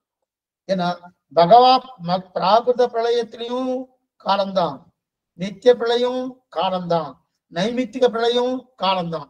அப்ப நம்ம என்னென்ன பிரளயம் பார்த்தோம்? நித்திய பிரளயம் பார்த்துருக்கோம். நித்திய பிரளயம்னா என்னது? நித்திய மரணம் அடைகிறது. நைமித்திக பிரளயம் என்றது பிரம்மாவுக்கு பகல் பொழுது முடிந்தா நைமித்திக பிரளயம். பிராகிருத பிரளயம் என்பது பிரம்மாவுக்கு ஆயுஷு 100 வருஷம் போயிடுச்சுன்னா அது இந்த 3 பிரளயங்கள். இன்னும் ஒண்ணு இருக்கு, இன்னொரு பிரளயம் இருக்கு. எல்லாமே கால தத்துவம். இன்னொரு பிரளயம் இருக்கு, இன்னொரு பிரிவு இருக்கு, ஆத்தியந்திக பிரளயம்னு ஒண்ணு. ஆத்தியந்திக பிரளயம் என்ன? இந்த பிரளயம் தான் தனி மனுஷனை பொறுத்தது. அதாவது எப்ப நித்திய பிரளயம் தனி மனுஷனை பொறுத்ததோ, ஆனா என்ன பாருங்க, நித்திய பிரளயம் தனி மனுஷனை பொறுத்து. ஏன்னா தனி மனுஷன் தானே மரணம் அடைகிறான், அதுதான் நித்திய தனியம், நித்திய பிரளயம். அதே போல பிராகிருத பிரளயம் நைமித்திக பிரளயம் லோகத்தை பொறுத்தது. உலகமே அடியறதோ அது பிராகிருத பிரளயம். அதே போல நைமித்திக பிரளயம் இதெல்லாம் உலகம் அடியறத பத்தி. நித்திய பிரளயம் அதே போல ஆத்தியந்திக பிரளயம். இந்த ஆத்தியந்திக பிரளயம் இந்த ரெண்டுமே ஒரு தனி மனுஷனை பொறுத்தது. அதே சுவாமி ஒரு சுவாமி மோட்சம் போறாருன்னா அது பெரிய பிரளயம். சுவாமி மோட்சம் போறது பெரிய, ஆமா பெரிய பிரளயம்.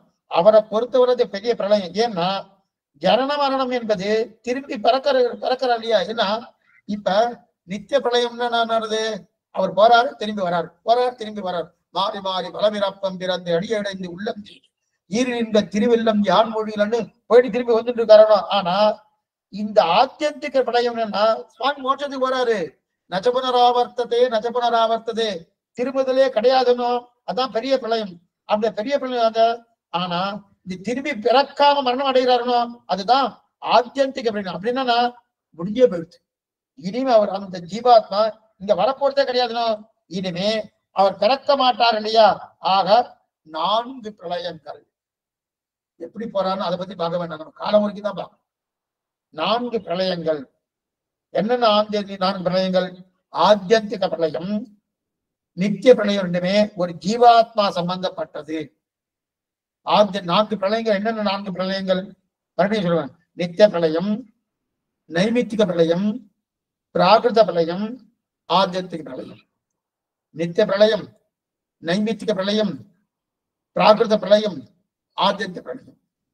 நித்திய பிரளயம் நித்தியமும் ஒருத்தர் மரணம் அடைகிறாரோ அது நித்திய பிரளயம் பேரு. நைமித்திக பிரளயம் என்பது பிரம்மாவுக்கு பகல் பொழுது வந்ததா முடிஞ்சால் பூகு புவகா சுவகா என்று 3 லோகங்கள் அடையறதும் அது ஒரு நிமித்தத்தை ஒரு காரணத்தை முன்னிட்டு கொண்டவருடைய நைமித்திக பிரளயம்னு பேரு. அதுக்கப்புறம் பிராகிருத பிரளயம் பிரம்மாவுக்கே 100 வருஷங்கள் ஆயிடுச்சுன்னா அப்ப மொத்தம் ஒரு அண்டகடாவே முழுகிறது அழியறது. அப்ப அதுக்கு பிராகிருத பிரளயம்னு பேரு.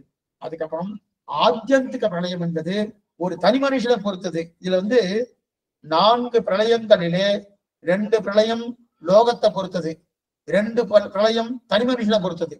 எது தனி மனுஷனை பொறுத்ததுனால் நித்திய பிரளயமும் ஆத்தியந்திக பிரளயமும் தனி மனுஷனை பொறுத்தது. அதே நைமித்திக பிரளயமும் அதே போல பிராகிருத பிரளயமும் லோகத்தை பொறுத்தது. நைமித்திக பிரளயத்துலதான் 3 லோகங்கள் அழியறது. பிராகிருத பிரளயத்துல 14 லோகங்கள் அழியறது. அதே நித்திய பிரளயத்துல ஒரு தனி மனுஷன் தான் அழியறான், மரணமாறுது. நைமித்திக அதே ஆத்தியந்திக பிரளயத்தை ஒரு தனி மனுஷன் மோட்சத்துக்கு போறான். ஆக 4 பிரளயங்கள் அப்படின்னு தெரியாது இல்லையா? அப்ப முடிஞ்சு போயிடுச்சு. அது தெரியாது. நைமித்திக பிரளயம் பிராகிருத பிரளயம் சம்பந்தப்பட்டது. ஆக கிருத்த, திரேதா, துவாபர, கலி இது எல்லாமே காலத்தினுடைய அதீனப்பட்டதுதான். காலத்தின் அதீனப்பட்டது. ஆக இந்த காலத்துக்குள்ளே அகண்ட காலம் இது காரணம், சகண்ட காலம் காரியம். இப்ப அது வரைக்கும் இது வரைக்கும் புரிஞ்சிருக்குன்னு நினைக்கிறேன். அடுத்து காலத்துல காரிய காரணம் உண்டு. காரிய காரணம். அகண்ட காலம் என்பது காரணம், சகண்ட காலம் என்பது காரியம். அப்படின்னா அகண்ட காலம் உபாதானமாய் இருக்கும். மண்ணை வச்சுன்னு குடம் செய்யறா போல உபாதானம் இருக்கும். அகண்ட காலத்தை வைத்துக் கொண்டுதான் சகண்ட காலத்தை நம்ம முன்னாடி பார்த்துருக்கோம். அகண்ட காலம் என்னது? இறந்த காலம், எதிர்காலம், நிகழ்காலம் பார்த்தோம். அதனால் அதை வைத்துக் கொண்டுதான் சகண்ட காலமா பண்ணியாகணும். அப்படின்னா சகண்ட காலம் பண்ணி, சகண்ட காலம் என்ன சொன்னே? நிமிஷம், மணி, நாள் இதெல்லாம் காரியமா இருக்கணும். இப்ப எதிர்காலம், இறந்த காலம், வரும் காலம் இதுக்கெல்லாம் ஏதாவது குறிப்பிட்டு இந்த காலத்தை சொல்ல முடியும்னா சொல்ல முடியாது. அந்த காலத்தை பிரிக்க முடியாது. ஆனா அந்த காலத்திலிருந்து உருவானதுதான் சகண்ட காலம். அப்ப அது என்னது? நிமிஷம், மணி, நாள், பட்சம், அதே மாதிரி வாரம், இதெல்லாம் காரியம். அப்ப காரியத்துக்கு காரணம் அகண்ட காலம். அதாவது பூத காலம், வர்த்தமான காலம், பவிஷ்யத்து காலம் என்பதோடு அகண்ட காலம் இருக்கே, அதுதான் இது எல்லாத்துக்கும் காலம். அப்படின்னா பூத காலம், வர்த்தமான காலம், பவிஷ்யத்து காலம் ஒண்ணுமே இல்லை. சம்ஸ்கிருதத்துல சொல்லிட, தமிழ சொல்லிட. இறந்த காலம், எதிர்காலம், நிகழ்காலம் இதை வைத்துக் கொண்டுதான் அகண்ட காலமே இருக்கு, காலமே இருக்கு. அதுதான் எல்லா காலத்துக்கும் காரணம். இன்னொன்னு, அகண்ட காலம்தான் நித்தியம். அகண்ட காலம் தான். சகண்ட காலம் அனித்தியம். ஏன்னா என்ன பாருங்க, அகண்ட காலம் தான் நித்தியம். இது நிகழ்காலம், வருங்காலம், எதிர்காலம், இறந்த காலம் அப்படின்னு இருக்கு இல்லையா, இதெல்லாம் நித்தியம். அதே இப்ப நிமிஷம், மணி, பட்சங்கள், வாரங்கள் இருக்கு இல்லையா, இதெல்லாம் மாறிண்டே இருக்கும். இதெல்லாம் மாற போறது. இதெல்லாம் நித்தியம் இல்லை. எப்படி சுவாமின்னா, ஆரம்ப காலம் வராது, கொள்கிறேன், ஆரம்ப காலம் தான். ஆனா அதற்குன்னு காலமே அனித்தியம் சொல்லாமன்னா, 8 மணிக்கு ஆரம்பிக்கிறேன்னு வச்சுக்க, இப்ப புரியுது. இப்ப 5:30 மணிக்கு ஆரம்பிச்சோம், 5 மணிக்கு ஆரம்பிச்சோம், 6 மணி ஆயிடுச்சு, 6 மணி ஆயிடுச்சு, 6 மணி ஆயிடுத்தனும். இப்ப இது நித்தியமா இல்லையே? 5 மணி நித்தியம் இல்லையே சுவாமி? நாளைக்கு வருமே, நாளைக்கு தானே வருது, இன்னைக்கு இல்லையே. அப்ப இது நித்தியம் இல்லையனோ? இதுதான் சகண்ட காலம். அதனால இது அனித்தியம்னு சொல்றான். அதே காலத்தை அனித்தியம் சொல்ற, காலம் நித்தியம். நித்தியமான காலத்திலிருந்து சகண்ட காலம் ஏற்படுறது. என்ன பாருங்க, காலம் நித்தியம்தான், காலம் அனித்தியம் சொல்ல. நித்தியமான காலம் இருக்கு இல்லையா, நித்தியமான காலத்திலிருந்து சகண்ட காலம் ஏற்படுதா, அந்த காலம் சுத்துறதோனும். அது சுத்தும் போது என்ன, நிமிஷம் வருது, வினாடி வருது, நேரம் வருது, இதெல்லாம் வர்றபடியாலே போன நிமிஷம் போனது தானே, போன மணி நேரம் போனது தானே. அப்படிப்பட்ட காலம் பகவான் விளையாட்டிற்கு நல்ல கருவியாக இருக்கக்கூடிய லீலா விபூதி வந்துட்டாலே பகவானும் காலத்துக்கு உட்பட்டு தான் காரியமே பண்றார். அதனால்தான் காலம் அவ்வளவு பிராதானியம். லீலா விபூதி வந்தாலே காலத்துக்கு உட்பட்டு தான் பகவான் காரியமே பண்றார். அப்பதான் இங்க காலம் தான். ஏன் அர்ஜுனை பார்த்து கேட்கிறாரு, அர்ஜுனா, சண்டை ஆரம்பிச்ச ஒரே நாளே முடிச்சுன்னு சொல்லிட்டு இத்தனை நாளா எடுத்து ஒண்ணு முடிக்கலையா? இப்ப காலம் தானே அது, காலத்தை வந்து சொல்லியிருக்காரு.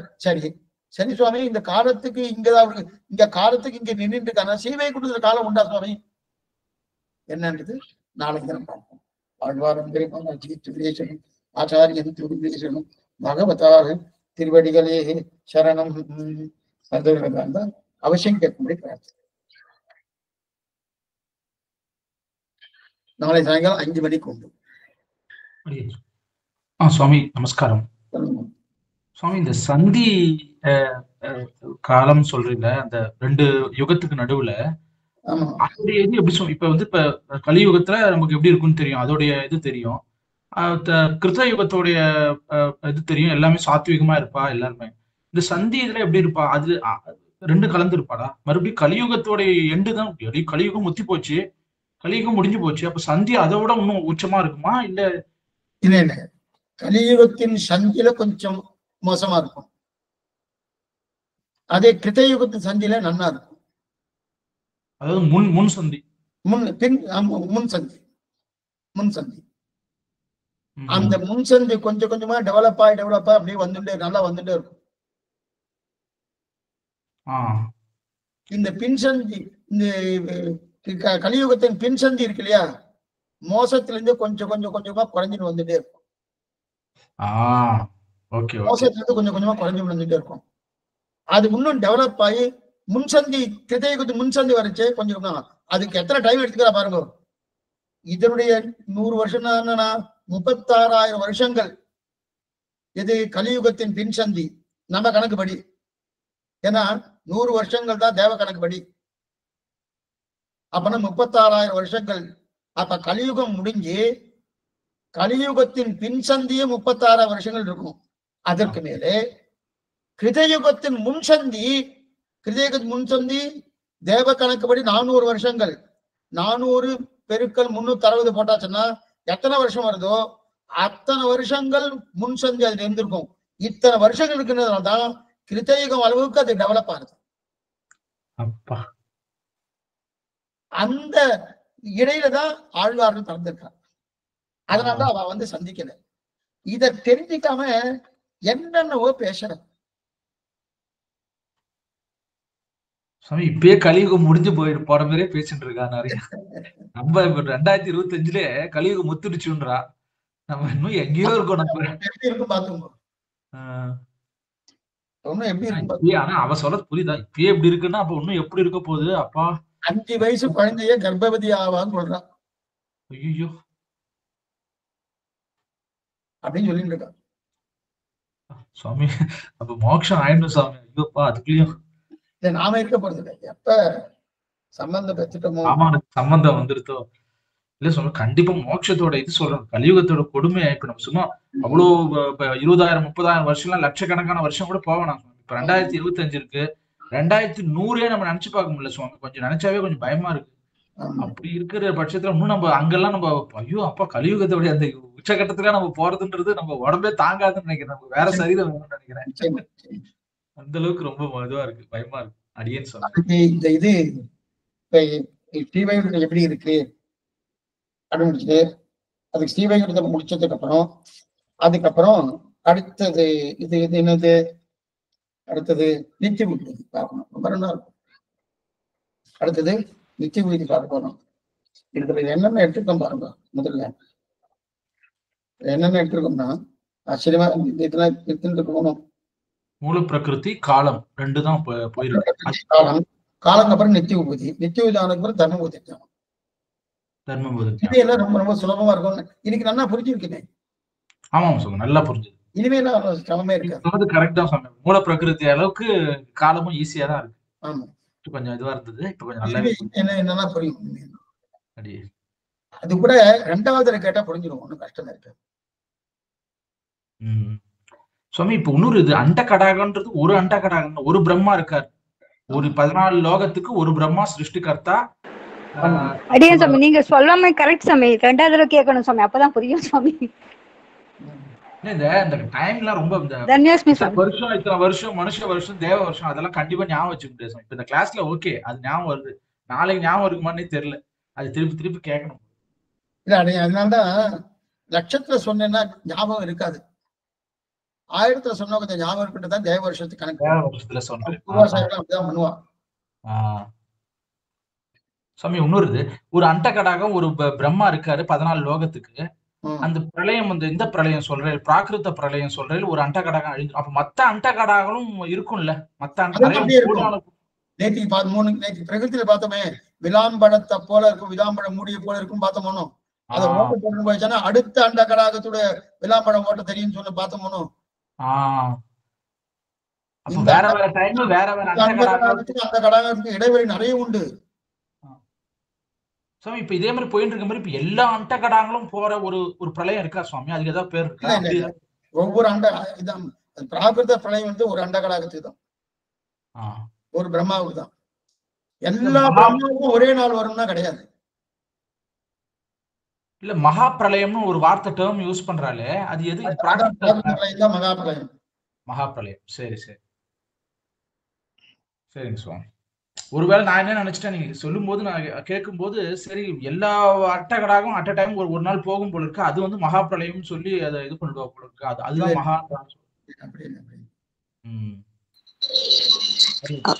அடியன் சுவாமி இது நம்ம இதுல கேக்குறோமே சுவாமி, கண்ணன் வந்து எல்லாத்தையும் தன்னுள்ள லைச்சுட்டு அப்படி ஆளிலையில இருப்பாருன்னு, அது எந்த பிரளயம் சுவாமி? பிராகிருத பிரளயம். அதான் இந்த பிரளயம் மகா பிரளயம் தான் அது. ஓ சரி சரி சுவாமி. அப்படியே பிரம்மாவும் போயிடுறாருல்ல. பிரம்மா போயிடுறாரு. அதான் பிராகிருத பிரளயம் பேரு. இப்ப இதுல வந்து இப்ப அதுக்கு முன்னாடி 3 லோகம் போறது இல்லையா? அப்ப பிரம்மா இருக்காரு. அதுக்கு நைமித்திக பிரளயம்னு பேரு. நைமித்திக பிரளயத்துல பிரம்மா இருப்பார். அப்ப மறுபடியும் 3 லோகத்தை சிருஷ்டிக்கிறாரு. ஆனா பிரம்மாவை சிருஷ்டிக்கிறார். பிரம்மாவுக்கு அந்தரியாம இருந்து கூட பகவான் தான் பண்றாரு. பிரம்மாவை முன்னிட்டு கூடாது. அதுக்கு முண்டு சமஷ்டி சிருஷ்டி வெஷ்டி சிருஷ்டின்னு பேரு. ஆனா அடுத்து மகா பிரளயம் என்று சொல்லக்கூடிய அந்த பிராகிருத பிரளயம் வந்துருச்சுன்னா அப்ப வந்து ஆரம்ப வளர்த்தின் இளமையில ஒரு பாலகனாய் அப்பதான். அடியன் சுவாமி இன்னொன்னு சுவாமி, இந்த நைமித்திக பிரளயம் நடக்கும் பொழுது மற்ற லோகத்துல இருக்கிறவங்க எல்லாம் என்ன பண்ணுவாங்க சுவாமி? இப்ப ஜனலோகம் தான் பாதிப்பு ஏற்படும். மகர லோகம். ஆமா, அதுக்கப்புறம் 5வது லோகம் எந்த பாதிப்பும் இருக்காது. அவெல்லாம் அப்படியேதான் இருக்காது. அவலோகம் அழியாது. மகா பிரளயம் வரும்போது அந்த லோகமும் அழிக்கும். இல்ல சார், அங்க இருக்கிறவங்க இப்ப பிரம்மா வந்து சயனிச்சுக்கிறாரு அப்படின்னும் பொழுது இவங்க எல்லாம் என்ன பண்ணுவாங்க சுவாமி? அந்த அவருடைய இரவு பொழுதுல இந்த லோகத்துல இருக்கவங்க எல்லாம் அந்த லோகத்துல இருக்கிறவங்க என்ன பண்ணுவாங்கன்னா, அவளுக்கெல்லாம் இந்த மாதிரி டைம் கிடையாதுமா. இப்ப நமக்கு ஆ. தேவலோகத்துக்கு நம்முடைய ஒரு வருஷம் வந்து தேவலோகத்துக்கு ஒரு நாள். சரி சுவாமி. அதே போல நம்முடைய எத்தனையோ வருஷங்கள் சேர்ந்தா அவளுக்கு ஒரு நாள் தான். 5வது லோகம் 6வது லோகம்லாம். அப்ப அவ காரியம் அந்த நடந்துதான் பாதிப்பு இருக்கும். இருக்காது. சரி சரி சார். அந்த பாதிப்பு எதுவுமே வராதவா இருக்கலாம். சரி சரி சுவாமி. அப்ப அவங்க அந்த லோகங்கள் எல்லாம் பிராகிருத பிரளயத்தப்போ மட்டும்தான். பிராகிருத பிரளயம் மட்டும் மகா பிரளயம் பிராகிருத பிரளயம் போதுதான் அந்த லோகமா அழிக்கும். பிரம்மாவே அழிஞ்சுறாரு. சரி சரி சுவாமி. அத கிருதா கிருத்தம் லோகங்கள் அழியறதுன்னு அர்த்தம். தேவரி சொன்னீங்க சுவாமி. கிருதா கிருத்தம் அகிருத்தம் அடியேன் சுவாமி. அதான் கிருத்தகம் அகிருத்தகம் கிருதா கிருத்தகம். அடியேன் சுவாமி. தன்யோஸ்மி சுவாமி. சுவாமி இந்த மகர ஜனன்றது ஒரு மாதிரி எல்லாம் அப்படியே தியானத்திலே இருப்பாளா சுவாமி? அப்படியே ஒரு மாதிரி என்னமா ஒரு தியானத்திலே இருப்பாளா? ஒரு மாதிரி தியானத்துல தான் இருந்துருப்பா. அவெல்லாம் சாப்பாடே தேவையில்லை, எதுவுமே தேவையில்லை. கிட்டத்தட்ட சீமை குணம் மாதிரியே இருக்கும். சாத்விக குணம் மட்டும்தான் இருக்கும், எதுவும் இருக்காது. இப்ப இங்க வந்து ரொம்ப ஒரு இங்கேயும் வந்து அதாவது பூலோகத்துல வந்து நான் ரொம்ப அப்படியே ஒரு தியானம் பண்ணிட்டு எப்பயுமே அந்த யோகா இதுலயே இருந்துகிட்டு இருக்கவாளுக்கா மேபி அங்க போயிடுவாளோ, அந்த லோகத்துக்கு போயிடுவாளோ, அப்படி எடுத்துக்கணுமா சுவாமி? அதை அந்த மாதிரி உண்டு. ஏன்னா கிருத்த யுகத்துல அந்த மாதிரி ஒரு தன்மை உண்டு. அந்த தன்மை இருக்கவெல்லாம் அங்க போறதுக்கு வாய்ப்பு உண்டு. ஜனலோகம் தப்பலோகம் போறதுக்கு வாய்ப்பு உண்டு. இப்ப அவளுக்கு மோட்சத்துக்கு வழி வந்து எப்படி சுவாமி? அப்படியே அந்த தியானம் பண்ணியே போயிடுவாளா? அது மாதிரி ஒரு மார்க்கம் இதுவே கிடையாது இல்ல? அவளுக்கும் தியானம் பண்ணி தான் போகணும். அவளுக்கு நம்மள மாதிரி சரணாகதி எல்லாம் கிடையாது. அவளுக்கு சரணாகதி தான் சுவாமி. அடியன் சுவாமி, அவங்க அப்ப புருஷார்த்தமா எதை எடுத்துப்பா சுவாமி? ஸ்ரீமன் நாராயணன் தான் எடுத்துப்பா. ஆனா அதுக்கு நிறைய சிரமங்கள் இருக்கு. ரொம்ப சிரமப்பட்டு பண்ணணும். நம்மள மாதிரி சுலபம் கிடையாது. ஒருவேளை அவ மறுபடியும் பிறந்து அங்க அவளுக்கு ஆயுசு முடிஞ்சு அங்கேருந்து பூலோகத்துக்கு வந்து மறுபடியும் சரணாகதி பண்ணி தாராளமா பண்ணலாம். அதுவும் உண்டு. அந்த லோகத்துல இருக்கானாலும் அவளுக்கு கர்மா இருக்குன்னு அர்த்தம். கண்டிப்பா. ஆமாமா, கர்மா இல்லைன்னு அர்த்தம் இல்ல. பிரம்மா தொடங்கி பிதீலிகா பரியந்தம் கர்மா உண்டு.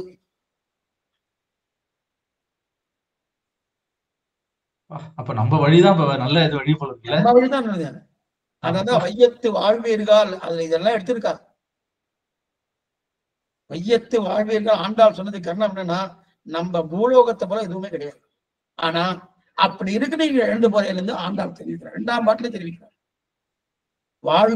வாழ்ச்சி வையகத்தில வானாட்டில் வாழ்ச்சியா வையகத்தில் வாழ்ச்சியா பெரியவாச்சாமி எழுதுகிறார். வானாட்டில் வாழ்ச்சி இல்ல, வையகத்தில் இருக்கார். அதனாலதான் கிருத்த யுகத்தை விட திரேதா துவாபர யுகத்தை விட நம்மளுது ரொம்ப கம்மியா இருக்கு அது வருஷங்கள். ஆனா ரொம்ப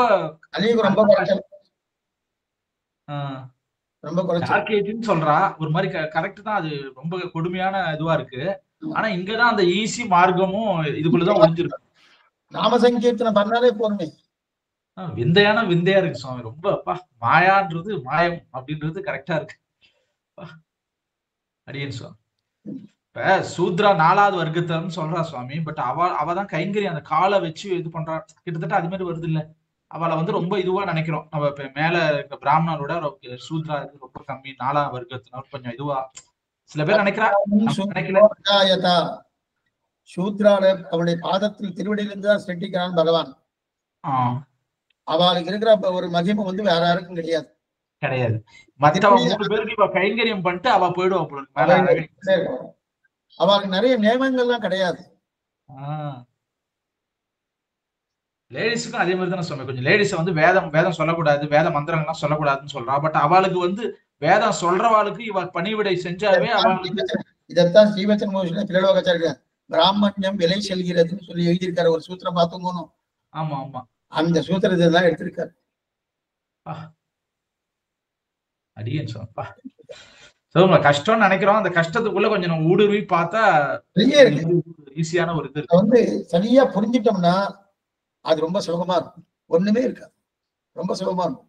என்னுடைய டே டு டே ஆக்டிவிட்டிஸ் தான் சம்பிரதாயமே. சம்பிரதாயமே நான் நித்தியப்படி எப்படி இருக்கிறோம் அதுதான் சம்பிரதாயம்.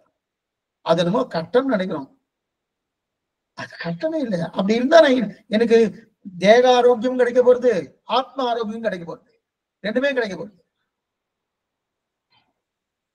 இங்க இருக்கச்சே நல்லா இருப்பேன், அங்க கிளம்பி போனதுக்கு அப்புறம் அங்க சீவைகிட்ட போய் அங்கே கைகரம் பண்ண போறேன். நன்றி சாமி. தன்யஸ்மி சாமி. ஸ்ரீமதி ராமானுஜன். தன்யஸ்மி சுவாமி. ஸ்ரீமதி ராமானுஜாய நமக.